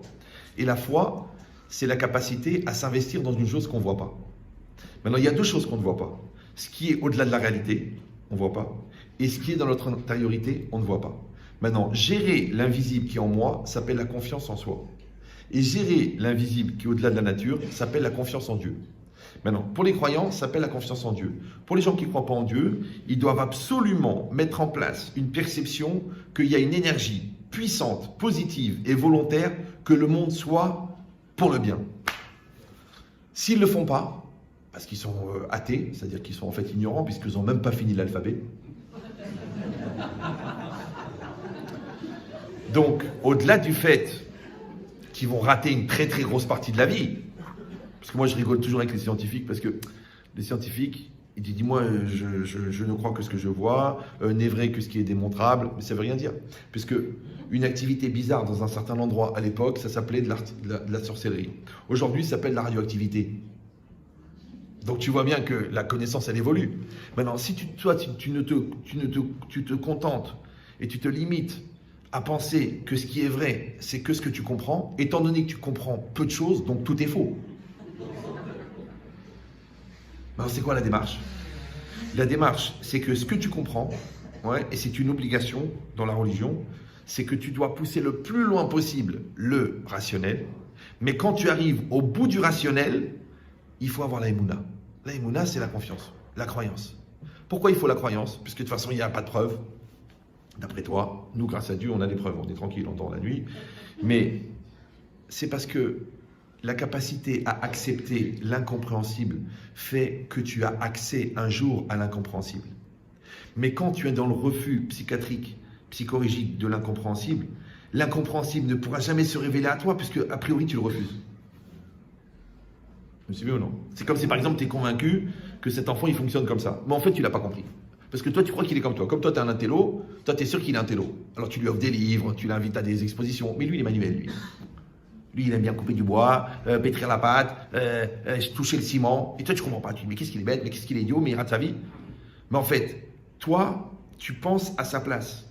Tu te mets à sa place. Maintenant, c'est dommage, parce que si tu l'avais accepté tel qu'il est, ça veut dire que tu avais eu foi en lui, tu aurais pu comprendre qui il était. Mais comme tu as voulu lui imposer ce que toi tu étais, donc c'est pour ça que tu ne le comprends pas. Donc ta psychorigidité à refuser sa différence fait que tu n'as pas accès à sa personne. La preuve, il te le dit sur ton lit de mort, de toute façon tu ne m'as jamais compris. Alors moi j'ai pris un exemple par rapport à deux personnes, parce que même dans une personne, il y a un côté invisible. Dans un couple, il y a toujours un côté invisible. Dans l'avenir, il y a un côté invisible. Dans la religion, il y a un côté invisible. Dans la science, il y a un côté invisible. Dans la philosophie, il y a un côté invisible. Dans la psychologie, il y a un côté invisible. Tout le monde sait que la psychologie n'est pas une science exacte. D'accord? Moi, les gens qui, avec trois symptômes, ils arrivent à m'expliquer pourquoi le gars il fait pipi au lit. Je dis, attends, il y a quand même un milliard de diagnostics possibles.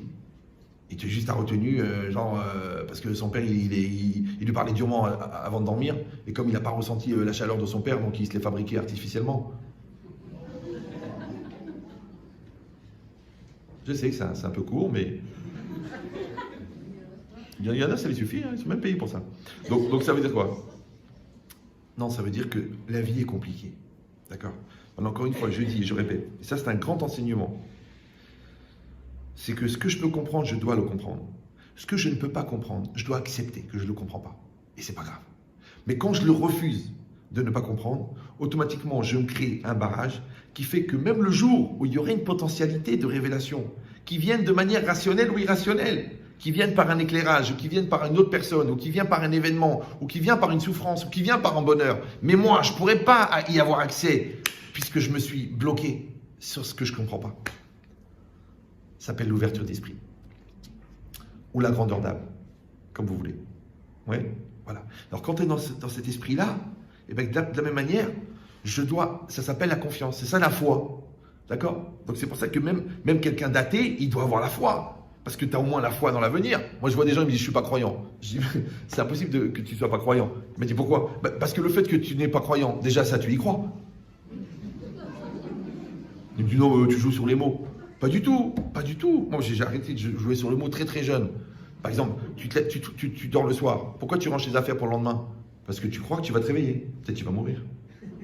Tu entames des longues études, mais peut-être tu seras mort avant. Tu te maries, mais peut-être tu vas te divorcer dans les 18 mois à venir. Tu fais des enfants, mais tu sais ce qui se passe sur les autoroutes tous les jours. Donc tu vois bien que tu es croyant. Ah oui, mais je parlais pas de ça, je croyais de croire en Dieu. Oh, ils sont fatigants. Mais en mathématiques, il y a un point A, c'est là où tu es. Il y a un point B, c'est là où tu situes la réalité. Entre deux points, on peut faire passer une droite. Jusqu'où elle va la droite? Plus l'infini.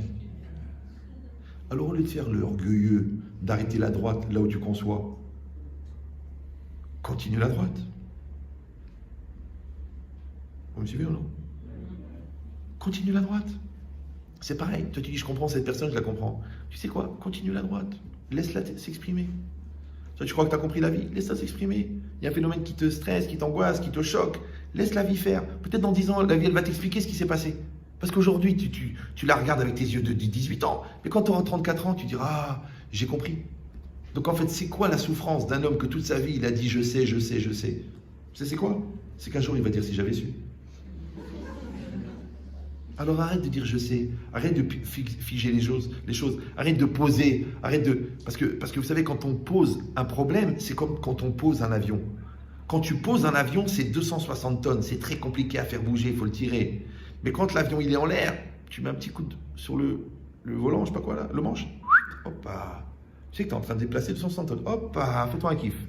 Hop, ouais, c'est facile de déplacer un avion quand il est en l'air, donc c'est facile de régler un problème quand il est en mouvement. Mais le problème, quand il n'est plus en mouvement, parce que tu l'as posé, tu as posé le problème, il ne décolle plus. Parce qu'il est posé. Et rappelez-vous que les avions, malgré la puissance, malgré l'autonomie, n'ont pas de marche arrière. Voilà, c'est bien. Commence à capter le système. Maintenant, j'ai un petit stress. C'est que la batterie de celui-là, elle commence à fatiguer. J'ai amené une batterie supplémentaire, mais je ne l'ai pas amenée. Donc je ne sais pas comment ça va faire. Et c'est celui du live. C'est-à-dire que les gens qui sont en train de me suivre sur Facebook en même temps que je vous parle. Donc à un moment, vous allez être privilégiés. D'accord. Maintenant, si c'est ça, Madame Kaplan, ça va? Ça tient la route? On y va. Un petit tour en plus. J'exagère. Je vous ai dit que ma femme est dangereuse. Donc ça veut dire quoi? Ça veut dire que vous avez compris maintenant qu'il faut remplir ce vide. Comment on remplit ce vide? C'est 3 étapes. Ça s'appelle savoir, agir, devenir. Maintenant, la société, la vérité, elle nous éduque à produire. D'accord? La productivité, sois productif, améliore, développe, grandis. Non, en vérité, non. Nous, on n'est pas là pour produire. On est là pour devenir. D'accord? Parce que tu produis, et bien après 35 ans à BNP ou chez Carrefour, tu dis merci beaucoup, au revoir, vous n'êtes plus au niveau des compétences qu'on attend de vous, ciao. Et là, il ne te reste plus qu'à faire un burn-out ou une dépression ou une pendaison. Non. J'ai utilisé une fonction productive qui s'appelle le travail pour devenir. J'ai utilisé une opportunité de couple pour devenir un époux. J'ai utilisé une opportunité. Merci beaucoup. Non, c'est celui-là. Bravo. La réactivité du technicien. Je suis choqué. Est-ce que je peux le débaucher aussi? Bon, alors. Parce que j'ai un cours par soir. C'est extraordinaire, ça.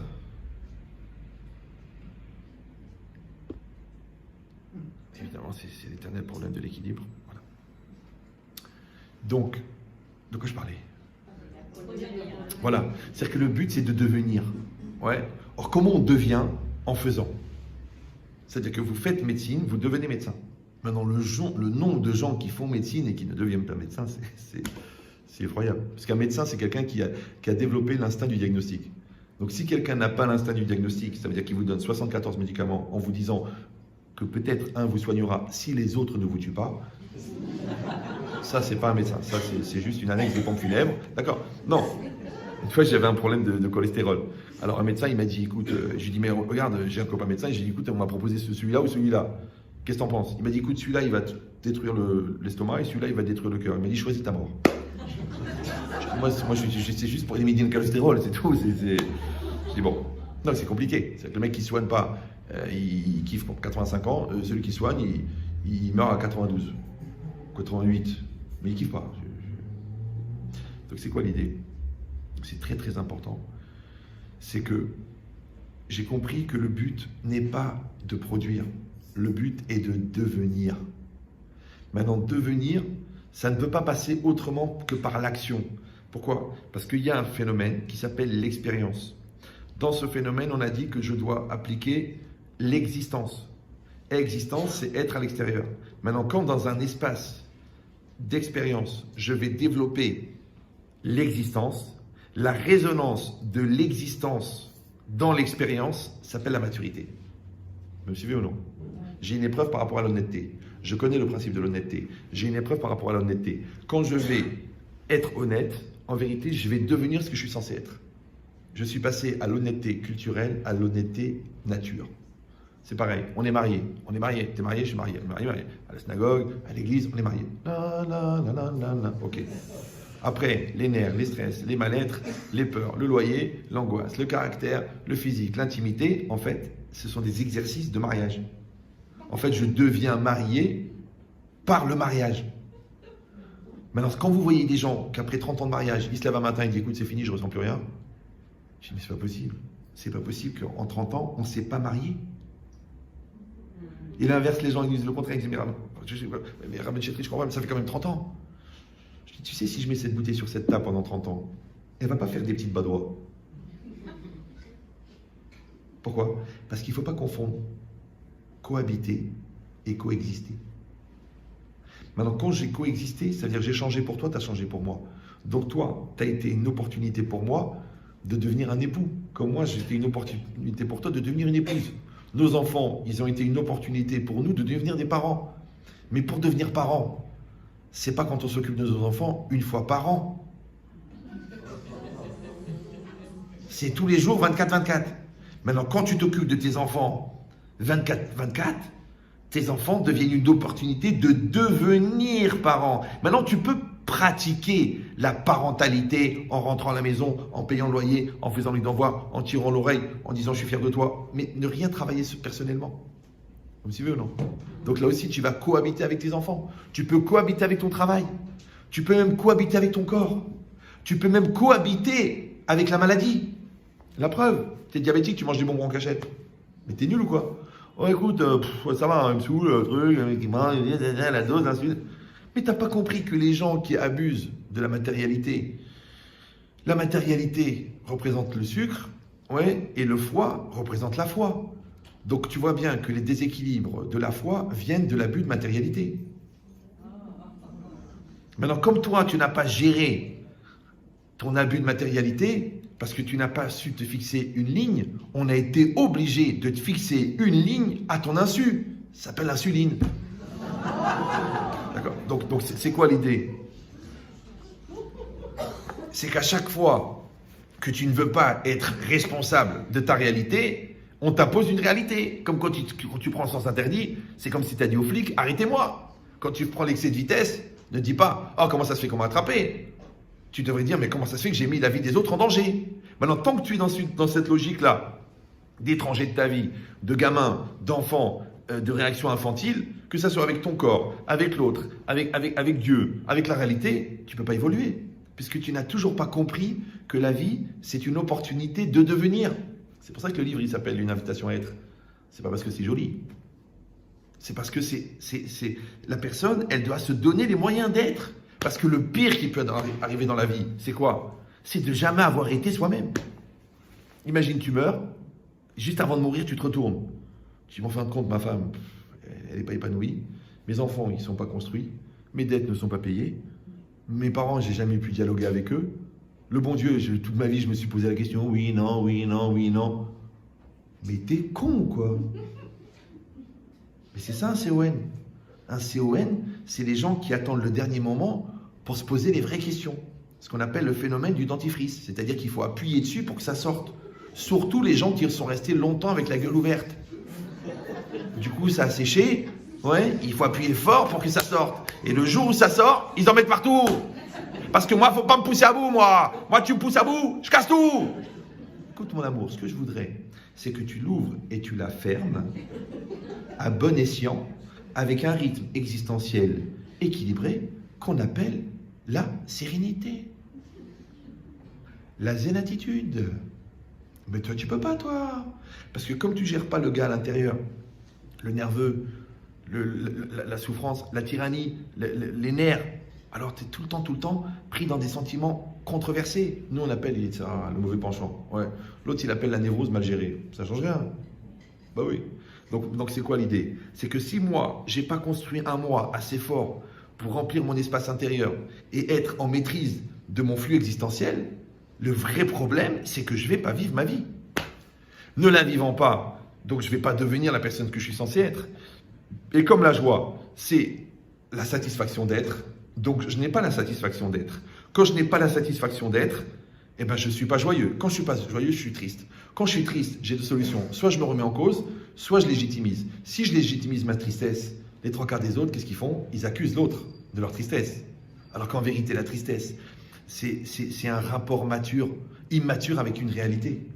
Et le bonheur, c'est quoi? C'est un rapport mature avec une réalité. Maintenant, que ta réalité soit belle ou soit moche, quand tu l'assumes, elle devient bonheur. Et ta réalité, qu'elle soit belle ou moche, quand tu l'assumes pas, elle devient tristesse. Puisque la tristesse, oui, c'est le rapport immature que tu entretiens avec la réalité. Moi, les gens me disent, mais pourquoi vous faites jamais la gueule? Je dis, parce que j'ai pas le temps. Et c'est une question de référence. Moi, ma référence, c'est Auschwitz-Birkenau. Donc je vois les barbelés, je vois bien que je suis né en Algérie, mais bon, ouais. Ça veut dire que ça, quand je me lève le matin et que je suis pas dans un camp de la mort, mais je kiffe ma vie. L'autre, sa référence, c'est Miami Beach. Donc, quand il est au 8e étage d'un HLM qui sent le pipi, avec une télé en noir et blanc qui marche pas à Blanc-Ménil, il a envie de mourir. Il se lève, il dit pourquoi je suis pas mort. Donc tu vois ce problème de référence. Et si vous allez dire, oui, mais ça veut rien dire parce que de toute façon, vous n'êtes pas non plus dans les camps de la mort. Non, tu n'as pas compris. La référence basse, c'est pour donner la taille réelle du problème. Vous me suivez ou non? Alors que la référence haute, par contraste, elle rend difficile la réalité. Ça s'appelle l'illusion. Ça s'appelle la télévision, ça s'appelle les séries télévisées, ça s'appelle le syndrome du contraste. Parce que quand tu zoomes là, le reste est flou. Donc quand tu zoomes sur ton travail, ta famille est floue. Quand tu zoomes sur la voisine, ta femme a grossi, d'un seul coup.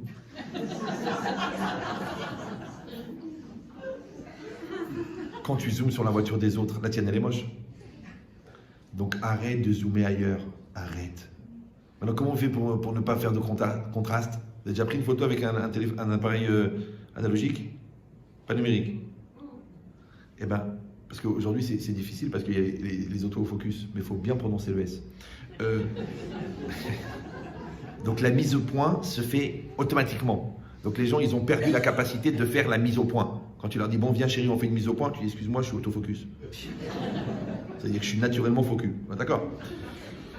Mais si je dis non, je veux pas qu'il y ait de contraste. Parce que quand on vise là, on zoome là, automatiquement le reste est flou. Alors comment on fait, vous savez, dans un appareil analogique, pour que tout soit net, c'est comment on fait? On met sur plus l'infini. Tu mets sur infini. Quand tu mets sur infini, tout est net. C'est quoi l'infini? Pour nous, c'est Dieu. Pour les autres, c'est l'essentiel. Quand tu mets une dimension essentielle à tout, il n'y a plus de contraste. Comme il n'y a plus de contraste, il n'y a plus de comparaison. Quand il n'y a plus de comparaison, il n'y a plus d'arrêt d'amour, puisqu'ils disent que l'amour s'arrête là où la comparaison commence. Ah, on est en train de faire du boulot, là. Au moins 1 an de thérapie avec votre thérapeute de couple, là. En 1h30, c'est de la folie. Surtout quand vous rentrez à la maison, ne réglez pas les comptes. Parce que je vois chacun en train de ramasser les arguments pour dire, attends. Parce que je vois pendant vous me regardez, après vous le regardez, vous dites.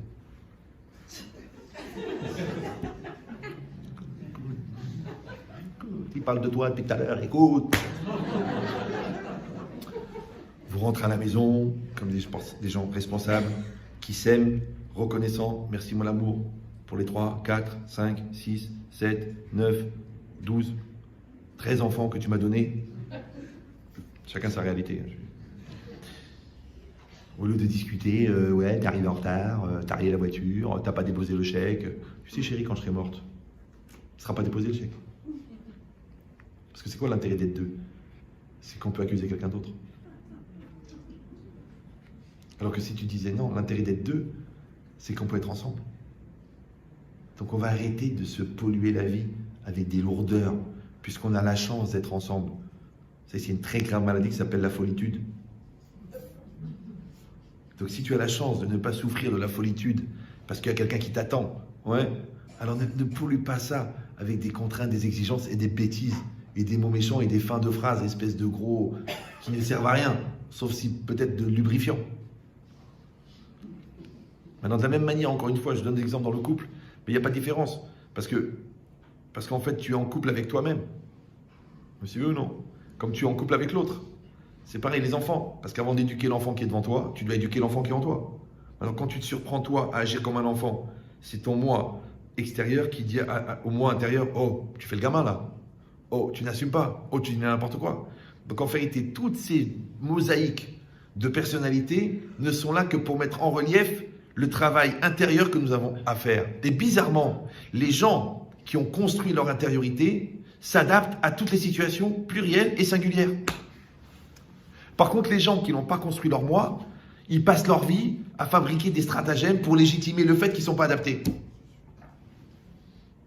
Alors je rappelle que la capacité à légitimer l'inadaptation ne fait qu'augmenter l'inadaptation. Bah oui, parce que ce qui était un problème, tu en as fait une pathologie, c'est dommage. Alors qu'un problème, il devait générer une solution. Et c'est tout. Question, réponse, problème, solution. Je sais ce que vous allez me dire, mais c'est pas toujours évident. C'est pas simple. Je vous donne la solution. Comme ça, vous allez tout comprendre d'un seul coup. Pourquoi en français, le mot solution veut dire solution? Et solution. Moi, j'avais 14 ans, comme ça, j'ai posé une question. Je dis, comment ça se fait que quand la solution apparaît, le problème disparaît? Alors les gens disent, bah, c'est évident, parce que quand il y a la solution, il n'y a plus de problème. Toi, tu as quitté ton troupeau il y a peu de temps. Non, c'est vrai, parce que sous prétexte que le bonheur est dans le pré, donc du coup, au bout de la prairie, il a fait une petite maison. Il a épousé Marguerite parce que la première fois qu'il l'a vue, il a dit oh la vache. D'accord? Non. Je repose la question. Comment ça se fait que quand la solution apparaît, le problème disparaît? Alors là, vous réfléchissez, vous dites pas de bêtises. Donc vous dites, je sais pas. Je vous explique pourquoi. C'est très simple. La preuve que c'est faux, c'est que les gens, ils ont des problèmes. On leur donne des solutions. Ils gardent les problèmes et les solutions. Vous savez que les 3/4 des gens qui ont des problèmes connaissent la solution. La preuve, c'est que quand quelqu'un d'autre a le même problème, il leur donne la solution. Donc ça sert à rien de dire, je sais pas, puisqu'au fond, tu sais pour les autres et pas pour toi. Ah, tu dis, oui, mais c'est pas le même problème. Ben, c'est normal, parce que chez l'autre, c'est étranger, puisque tu es étranger à l'autre. Mais chez toi, tu peux pas parce que tu n'es pas étranger à toi. Donc pour être proche de soi, il faudrait accepter d'être étranger de soi. Bah oui, parce que quand ton problème il est imprégné d'émotions, tu n'arrives pas à réfléchir. Par contre, chez l'autre, il n'est pas imprégné d'émotions, parce que c'est son problème. Donc il est seulement vécu intellectuellement. Maintenant, si tu étais capable de vivre intellectuellement le problème qui te détruit émotionnellement, déjà, tu pourrais devenir raisonnable. C'est pour ça que quand quelqu'un n'arrive pas à faire quelque chose, ou ne veut pas faire quelque chose, ou se comporte d'une manière bizarre, et que vous lui demandez pourquoi, et qu'il vous donne une raison, il ou elle, posez toujours la question. C'est une raison ou un prétexte? C'est une raison. C'est pas un prétexte. Non, c'est une raison. Ah bon, super, ok, bon, c'est normal, t'es mature, t'es adulte, c'est une raison, d'accord. Après tu lui dis, mais dis-moi, tu sais quelle est la différence entre une raison et un prétexte? Bah, je parle français, hein, écoute, ça va, je suis prof de français, hein, ouais, ok. Ok, bah, tu sais quoi, je vais me permettre quand même de t'expliquer, c'est qu'une raison est raisonnable, mais un prétexte n'est pas raisonnable. Donc si tu vois que ta raison n'est pas raisonnable, c'est que c'est un prétexte. Et la preuve que c'est un prétexte, c'est que quand je te dis, bah explique-toi, mets des mots dessus, eh ben écoute, j'ai pas envie, puis ça me saoule, puis j'ai pas envie de réfléchir, et puis je sais pas pourquoi. Voilà, je sais pas. Voilà, là maintenant, je veux pas parler, là je veux pas avancer, là je veux pas partir en vacances, là je veux pas m'adapter, là voilà, je veux pas. Donc c'est un prétexte. Non, c'est une raison. Quelle raison? Voilà. Vous avez tout compris. Maintenant, pour être raisonnable, il faut être doté de raison. La raison, c'est le gars à l'intérieur qui regarde l'autre agir et qui lui dit, c'est pas raisonnable ce que tu fais. Alors, chez nous, ça s'appelle la crainte de Dieu. Chez d'autres, ça s'appelle la conscience. Chez d'autres, ça s'appelle l'intellect. Mais à un moment ou à un autre, il va falloir créer un truc qui s'occupe de toi.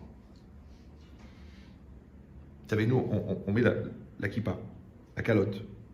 Pourquoi? Pour jamais oublier qu'on a Dieu au-dessus de la tête. Toujours. Ouais, c'est gênant des fois, c'est pas évident, les gens te regardent,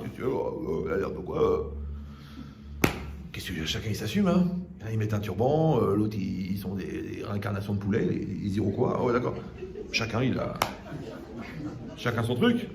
Alors une fois je passais la sécurité comme ça, puis moi je prends l'avion une fois par semaine en moyenne. Donc la ceinture, les produits liquides, la montre qui sonne, les chaussures qui sonnent, tac. Le gars, c'était un nouveau, il me dit, monsieur, enlevez la calotte.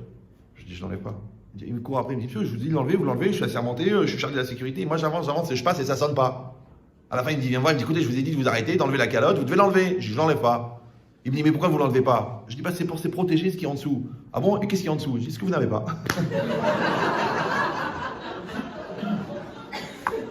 Ah, faut pas m'énerver, moi.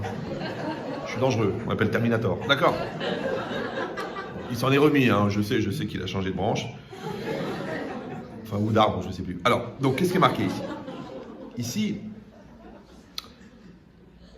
et je ne sais même plus de quoi je parlais.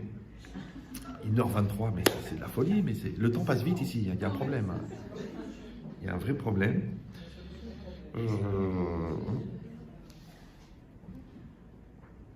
Voilà, alors maintenant, on a dit que pour remplir le moi, il y a un mode d'action, c'est de devenir.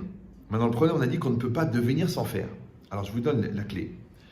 À chaque fois que vous allez faire quelque chose, n'importe quoi, vous allez faire à manger à votre mari, ou vous allez avoir une bonne discussion ensemble, ou vous allez aller au bout de votre projet au niveau du travail, ou vous allez ne pas craquer devant le patron qui vous dit, tiens, chérie, mademoiselle, passez un coup de ménage, alors que tu es ingénieur. Je lui dis, attends, qu'est-ce qu'il veut celui-là? Ouais.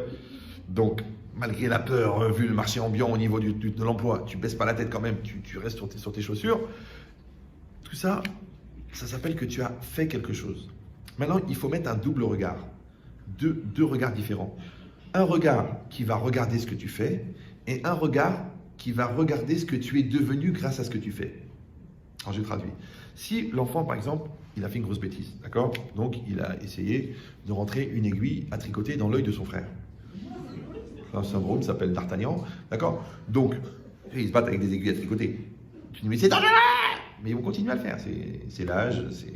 Bon, Surtout à 38 ans, ça commence. Donc maintenant, toi, tu es en train de lui expliquer pour la 9e fois que c'est dangereux.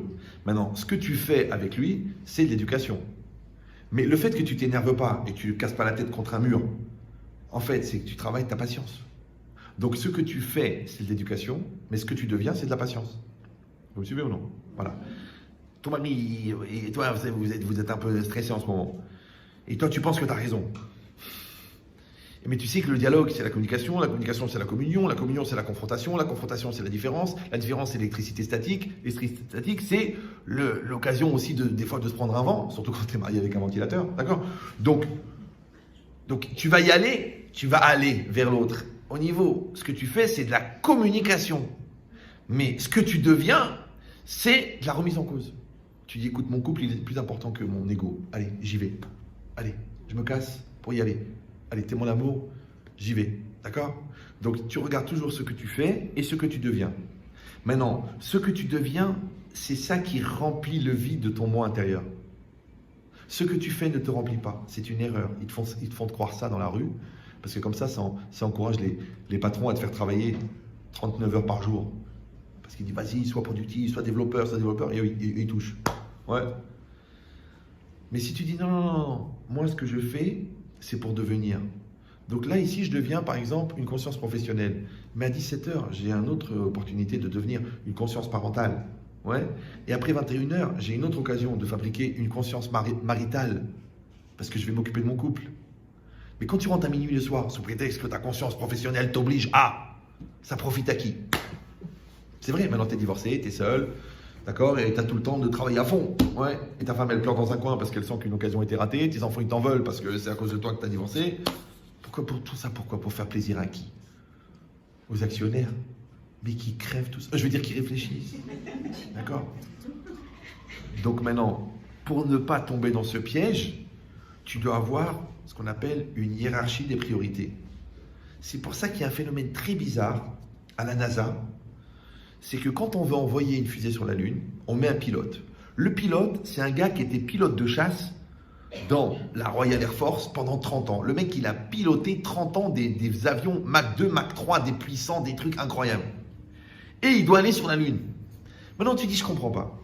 Le gars, pour aller sur la Lune, il la voit la Lune. Pour aller sur Jupiter, ok, je comprends, il ne faut pas se gourer de cap. Il faut savoir lire une boussole. Mais la Lune, elle est devant toi. Tu prends n'importe quel deb, à la limite un terroriste, d'accord, du 11 septembre, tu lui dis, va sur la Lune, le mec, il va sur la Lune. Pourquoi tu as besoin de prendre un pilote de chasse de haut niveau, puisqu'il la voit la Lune? Vous me suivez ou non? Oui, non? Oui. Deuxièmement, pourquoi est-ce qu'on a besoin de prendre des super ordinateurs pour recalculer la trajectoire de la fusée de peur qu'elle sorte de l'axe? Mais comment elle va sortir de l'axe, la fusée, puisque le mec, il est dedans, il voit la Lune et il pilote vers la Lune? Pourquoi la NASA, elle recalcule la trajectoire? Vous avez compris que le pilote à l'intérieur, c'est le mec qui va vers sa réalité. Mais le super ordinateur, c'est l'autre moi qui est à l'intérieur qui calcule la trajectoire. Pourquoi? Parce que le problème, c'est que dans le déplacement, la dérive en degrés, elle est exponentielle. Vous me suivez ou non? C'est-à-dire que quand tu te décales de 1 degré de ton projet initial, tu te retrouves sur la Lune. Au départ, tu as fait médecine pour soulager les clients. Maintenant, tu es devenu gestionnaire de portefeuille. Tu mets où est l'époque, la volonté première?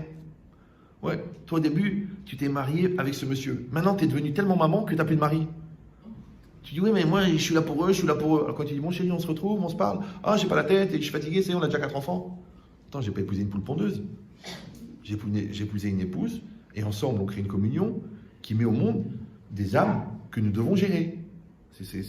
On est tuteurs. Mais quoi? Parce que maintenant que tu as des enfants, maintenant que tu es maman, tu n'es plus épouse. Ça arrive, c'est un syndrome.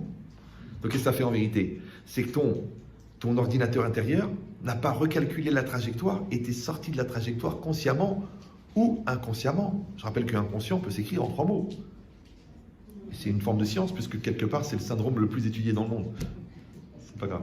D'accord. Donc maintenant, quand quelqu'un réfléchit dans cet esprit-là, on a compris qu'en fin de compte, la prise de conscience de ce que je deviens grâce à ce que je fais va me donner la satisfaction d'être intérieur. Cette satisfaction d'être, elle remplit le vide. Ce vide-là, il fait qu'il n'y a pas le vide qui pourrait se remplir avec le stress. Donc le stress disparaît quand la conscience d'être augmente.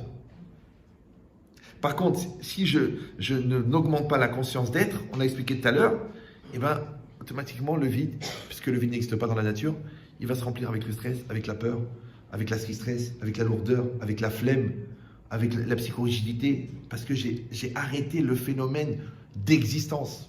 C'est qu'en fait, l'existence, c'est pas un état, genre j'existe ou j'existe pas. C'est un phénomène dynamique, perpétuel jusqu'à ce que tu meurs. Chaque seconde, tu dois faire exister une nouvelle facette de ta personne. Chaque journée, tu es quelqu'un d'autre. Chaque réalité, tu lui apportes quelque chose de nouveau. Chaque personne, elle t'apporte une autre facette de toi-même qui se réalise à travers ce que tu perçois de toi chez elle. C'est comme ça la vie. Mais si toi, t'es trop boulot dodo, c'est normal que tu termines Pantin. Non, église de Pantin, c'est là où il y a les cimetières. D'accord. Donc c'est cette logique-là. Vous avez compris qu'en fin de compte, ce type de pénétration de la réalité, avec la force, la conviction, l'amour, l'intelligence et la finesse d'esprit, elle va nous permettre de traverser des obstacles. Or, la sérénité, c'est aussi, si on a dit que la satisfaction d'être, c'est la joie, ben, la perpétuité d'être, c'est la sérénité. Parce que dans la vie, il y aura des obstacles. Il y a des obstacles émotionnels, il y a des obstacles intellectuels. Maintenant, le type de comportement que j'ai par rapport à l'obstacle, c'est ce qui va me permettre de continuer à être malgré l'obstacle. Parce que qu'est-ce qu'ils font les enfants? Ils tombent devant l'obstacle, ils tombent par terre, ils disent voilà, j'ai perdu. Alors je rappelle que l'option baisser les bras n'existe pas, même pour les manchots. Donc si tu dis je m'en sors pas avec cet enfant, je sais plus quoi avec ce mari, la banque elle me détruit, j'ai envie de mourir. Non, ça n'existe pas. Parce que le niveau d'accessibilité à la solution est exactement le même que le niveau d'accessibilité au problème. Donc si tu as accès au problème, tu as accès à la solution. Vous allez me dire, ouais, mais c'est pas évident, parce que des fois, on a le problème, on n'a pas la solution. Je vous ai dit tout à l'heure que le mot solution, il veut dire résolution, resolution en espagnol. Il veut dire aussi solution, solutionner. Maintenant, quand tu solutionnes le sucre dans le café, il s'intègre au café. Ça s'appelle une solution. Quand tu solutionnes un problème, c'est que tu donnes une solution, tu résous le problème. Ça s'appelle une résolution. C'est une resolution. Alors je vous donne le secret. C'est que quand un problème se pose, si toi, au lieu d'attendre une solution, toi, tu te solutionnes avec le problème. D'accord? Numéro 1, tu acceptes qui te concerne. Numéro 2, tu t'impliques. Numéro 3, tu te transformes. Numéro 4, tu grandis grâce à ce problème. Parce qu'en vérité, la solution du problème, c'est pas un truc que le docteur il t'a dit, ou que le psy t'a dit, ou que le rabbin il t'a dit, ou que le curé il t'a dit. Non, c'est pas une connaissance. La solution, c'est le niveau de maturité que tu as atteint en sublimant le problème, en assumant le problème. Maintenant, quand toi, tu assumes le problème parce que tu t'es solutionné avec le problème, tu as augmenté ta maturité. Comme ce problème était adapté à un certain niveau d'immaturité, donc quand toi, en l'assumant, tu es devenu plus mature, donc tu n'es plus concerné par le problème puisque tu t'es solutionné avec le problème. Donc la solution, c'est la solution. Mais là, qu'est-ce qu'ils font les gens? Ils ne se solutionnent pas. Numéro 1, ils transfèrent, c'est pas mon problème, c'est ton problème. Ou alors, ils attendent une solution, qu'on leur donne une solution. Après, ils essayent de voir si la solution, elle marche. Ouais. Mais Rabotaï, ça sert à rien d'essayer toutes les clés quand la porte, elle est ouverte. Parce que tu es comme ça, comme ça, comme ça, comme ça, comme ça. Puis au bout d'un moment, le gars, il dit, dis-moi, t'as baissé la poignée? Non.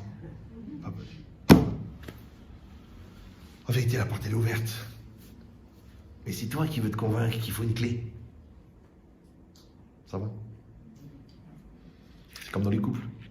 Sachez que quand le câble, la corde est très très très tendue, on n'a pas besoin que le couteau soit aiguisé.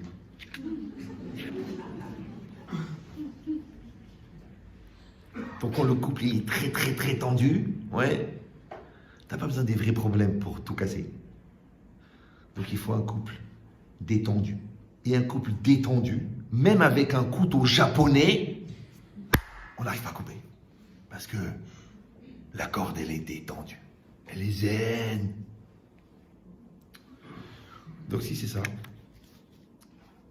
Donc maintenant,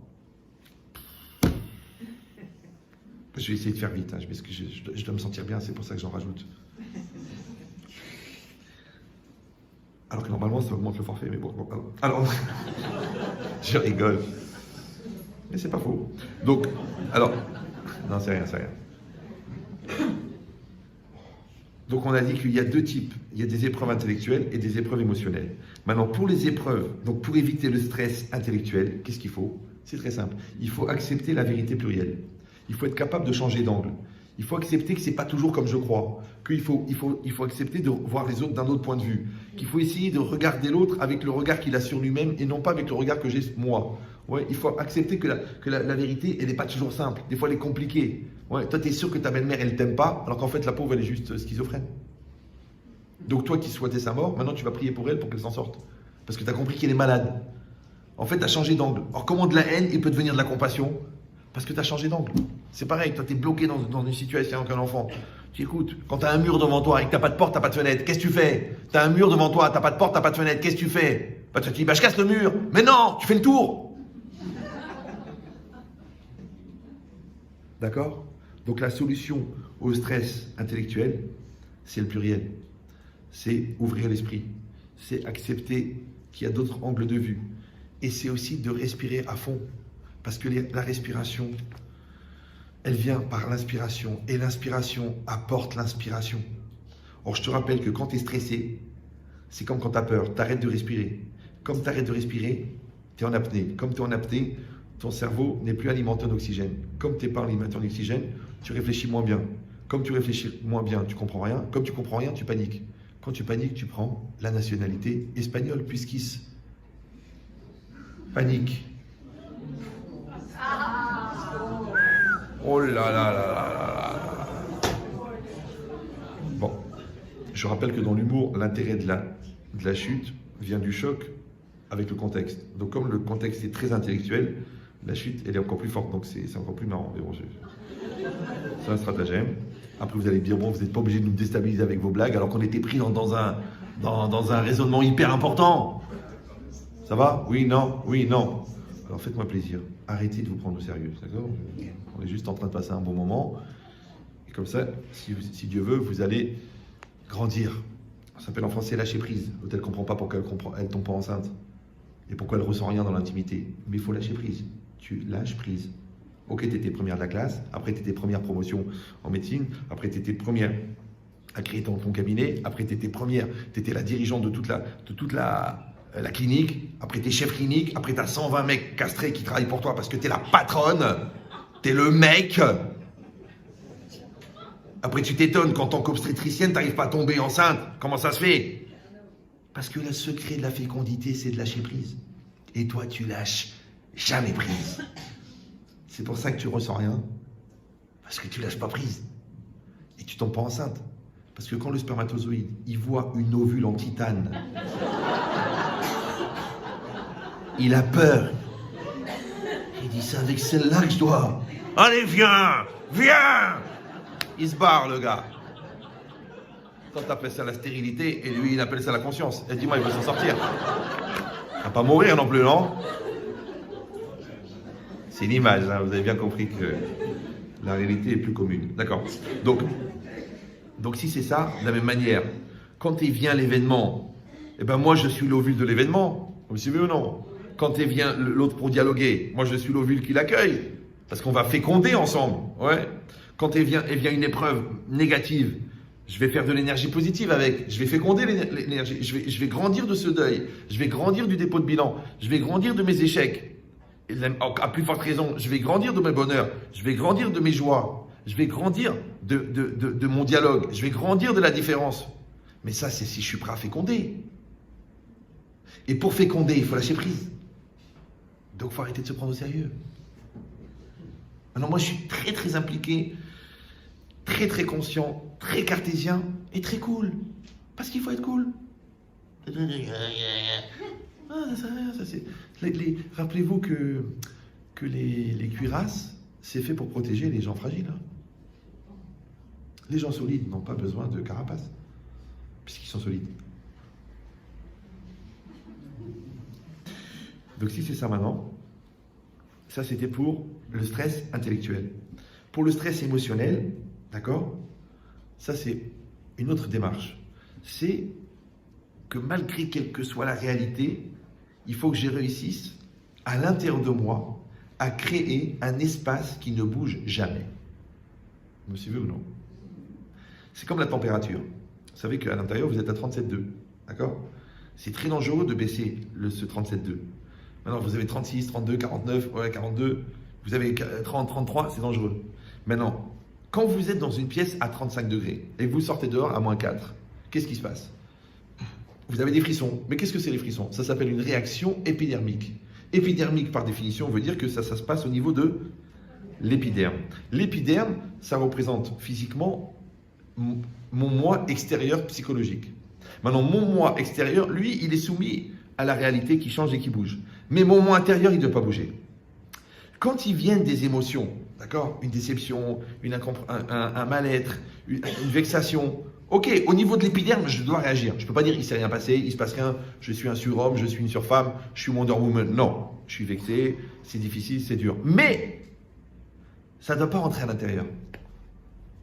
Vous me suivez ou non? Parce que quand les gens me disent, vous savez, grave, on me dit que je m'énerve. Mais vous savez pourquoi je m'énerve? Pourquoi je suis nerveuse? Parce qu'on m'énerve. Et moi, j'ai toujours la même réponse. Comment c'est possible que l'autre, il t'énerve? Il y a la peau, il y a les muscles, la chair, il y a les os, le squelette, et dans le squelette, il y a le système nerveux. La peau, c'est la dignité. Les muscles, c'est les valeurs morales, les qualités morales. Le squelette, c'est la structure mentale. Et la moelle épinière, c'est le système nerveux. Comment quelqu'un de l'extérieur, il peut toucher mon système nerveux? Ça veut dire que je n'ai pas de dignité, je n'ai pas de maîtrise de morale, je n'ai pas de structure mentale. Monsieur, non? Parce que toi, tu énerves moi. Toi, Jen, moi, Tarzan. Donc, dans tu m'énerves, le M apostrophe, c'est moi. Mais toi, tu crois que tu vas rentrer chez moi. Si toi, tu me poses une question et tu me déstabilises, je ne vais pas être gêné que tu m'as posé une mauvaise question, une question qui me déstabilise. Je vais réfléchir comment ça se fait que je n'ai pas la réponse à la question. Si chez moi, la question, c'est pas chez toi. Vous me suivez ou non? Donc, quand l'autre, il m'énerve, je ne dis pas, oh, il me casse les... Non! Je réfléchis, je dis, mais comment ça se fait que je suis tellement fragile qu'un gamin de 14 ans, regarde, écoute-toi parler, il me met hors de moi. Mais c'est très intéressant, ça. Parce que quand tu es en toi, je sais où tu es, mais quand tu es hors de toi, tu es où? Oh, il m'a mis hors de moi, il m'a mis hors de moi, il m'a mis hors de moi. Personne ne te met hors de toi. Tu sais pourquoi? Parce que tu es dans toi.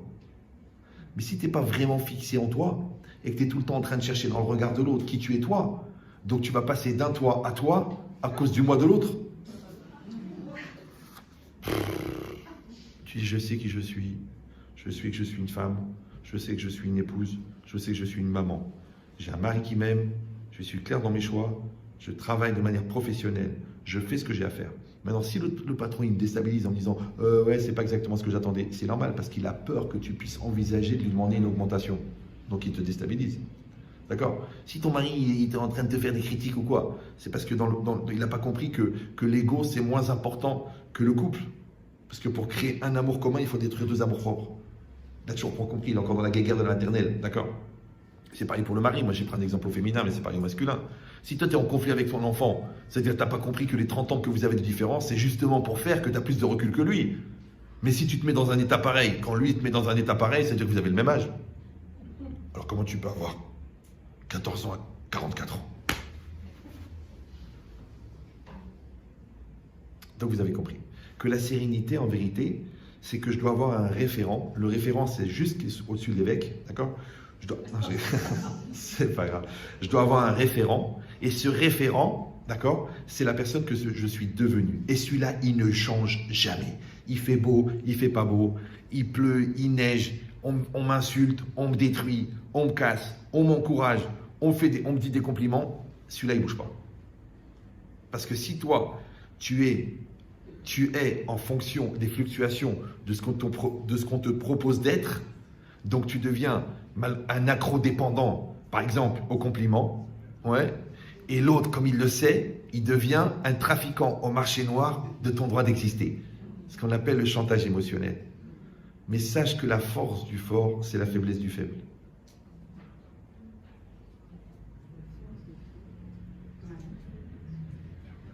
C'est facile à comprendre? De toute façon, je dis que des choses évidentes, je ne sais même pas pourquoi je suis venu, d'accord? Bon, c'est peut-être pour les mettre bout à bout. Et que pour que vous arrêtiez de penser que ça concerne que l'autre. D'accord. Donc si c'est ça maintenant, en fait vous avez compris que si je suis touché, et c'est normal que je sois touché, et à la limite c'est naturel que je sois touché, c'est parce que ça touche ma nature. Ma nature, c'est ma superficie. Ma superficie, c'est ma superficialité. Maintenant, nous, dans la Torah, on enseigne qu'un homme, il ne doit pas avoir un comportement naturel, parce que la nature, c'est pour les animaux. Nous, on doit avoir un comportement surnaturel.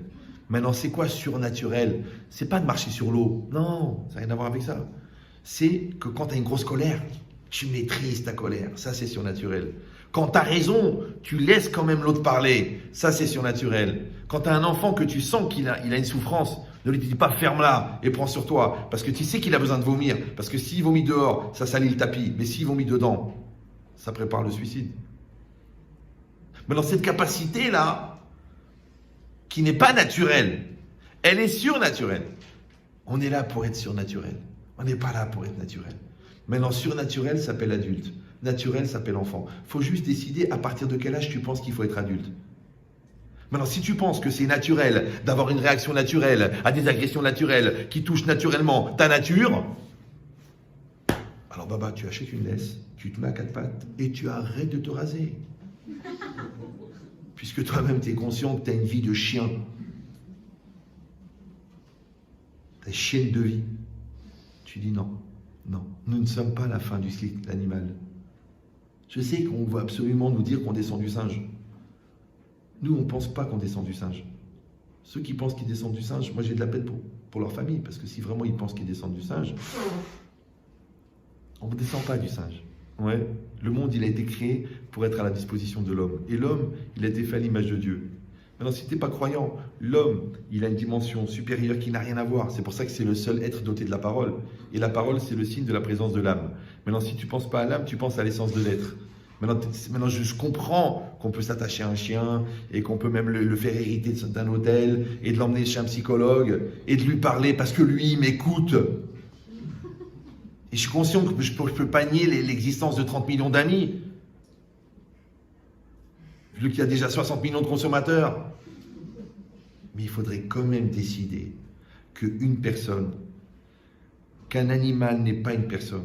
Parce qu'à force de penser que les animaux sont des personnes, on finit par penser que les personnes sont des animaux. Alors je vous rappelle, je parle toujours des hommes parce que moi je suis un homme, hein. Donc je suis en autocritique personnelle, qu'un homme, il met des années à comprendre que sa femme n'est pas un objet. La preuve, même les philosophes, ils ont renoncé, ils l'appellent l'objet du désir. Mais comme la femme, elle a un défaut majeur, c'est qu'elle est belle, donc l'homme, il la regarde comme un objet. Maintenant, ça prend des années de travail chez un homme pour dépasser la dimension objet de la femme, pour lui donner son statut de personne. Voilà. Maintenant, la société n'aide pas à ça. Parce que même la femme, maintenant, elle est rentrée dans une perversité de croire que la sensualité, c'est-à-dire le regard que l'homme lui porte, la met en valeur. Alors qu'en fait, il la met en valeur en tant qu'objet, pas en tant que personne.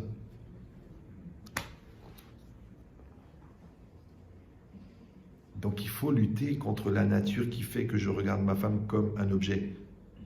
Donc je dois la regarder comme une personne. Ça, c'est lutter contre la nature. Je dois lutter contre la nature de croire que l'enfant, il doit être comme moi. Parce que l'enfant, il doit être comme lui, pas comme moi. Et même ma nature à moi, c'est d'attendre que lui devienne la personne que je ne suis pas devenu. Et ça, c'est naturel. Or, il faut être contre nature. Vous me suivez toujours? Voilà. Maintenant, quand moi-même, je vais aller contre ma nature à moi, parce que je veux grandir, ma nature, elle est paresseuse, je vais être fort. Ma nature, elle est peureuse, je vais être courageux. Ma nature, elle est bête, je vais devenir intelligent. Ma nature, elle est plutôt philosophique, je vais travailler les mathématiques. Ma nature, elle est dans la matérialité, et ben je vais mettre de la spiritualité. Je vais le faire, je vais être contre nature. Ouais, mais c'est pas grave, tu sais pourquoi? Parce que quand tu es contre nature, d'un seul coup, la nature, elle prend un sens. Alors que nature pour nature, quel intérêt? Les vaches, elles broutent de l'herbe, ton fils, il fume de l'herbe, en fin de compte, c'est la même chose. C'est vrai, aujourd'hui, vous attrapez un jeune, vous lui dites, tu fumes du hashish, il commence à bégayer, beuh. Il n'y a pas de beuh. Pas commencer à mégoter non plus. Donc vous avez compris qu'en fait, l'idée, c'est ça. L'idée, c'est qu'on va être au niveau émotionnel, au niveau intellectuel, on va être déstabilisé par des épreuves. Or, bon, j'arrête de regarder les feuilles parce que sinon on va finir demain matin. En fait, c'est le phénomène du vélo. Imaginez une route de campagne, toute droite. Et au milieu de la route de campagne, en plein été, il fait très beau, il y a une ligne blanche. Et vous voulez faire un exercice comme ça d'équilibre, de réussir à rouler au milieu de la ligne blanche. Maintenant, vous savez que la ligne blanche, elle est au milieu de la route. Et vous voulez rouler en vélo au milieu de la ligne blanche. Et vous êtes en vélo. Le problème du vélo, c'est que le vélo, il est instable. Pourquoi? Parce que quand vous appuyez sur la pédale de gauche, je ne parle pas de politique, hein, d'accord? Quand vous appuyez sur la pédale de gauche, le vélo part à gauche. Quand vous appuyez sur la pédale de droite, le vélo va à droite. Maintenant, c'est impossible de faire avancer le vélo sans pédaler. D'un autre côté, le fait de pédaler déstabilise. C'est pour ça qu'il y en a qui préfèrent l'immobilisme pour ne pas être déstabilisé. Mais on est condamné au mouvement puisque la vie avance. Donc, sur la route de la vie, pour rester au milieu, c'est-à-dire dans le chemin de milieu, de l'équilibre, il va falloir pédaler. Maintenant, des fois, il y aura des côtes, il faudra pédaler plus. Des fois, il y aura des pentes, il faudra pédaler moins. Mais tu seras condamné à pédaler. Maintenant, comment on réussit?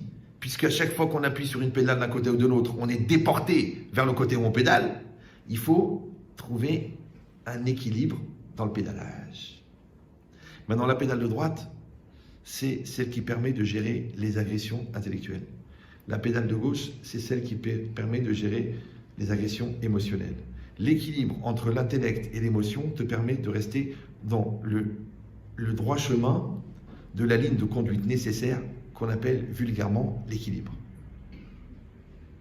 Ça va? Voilà.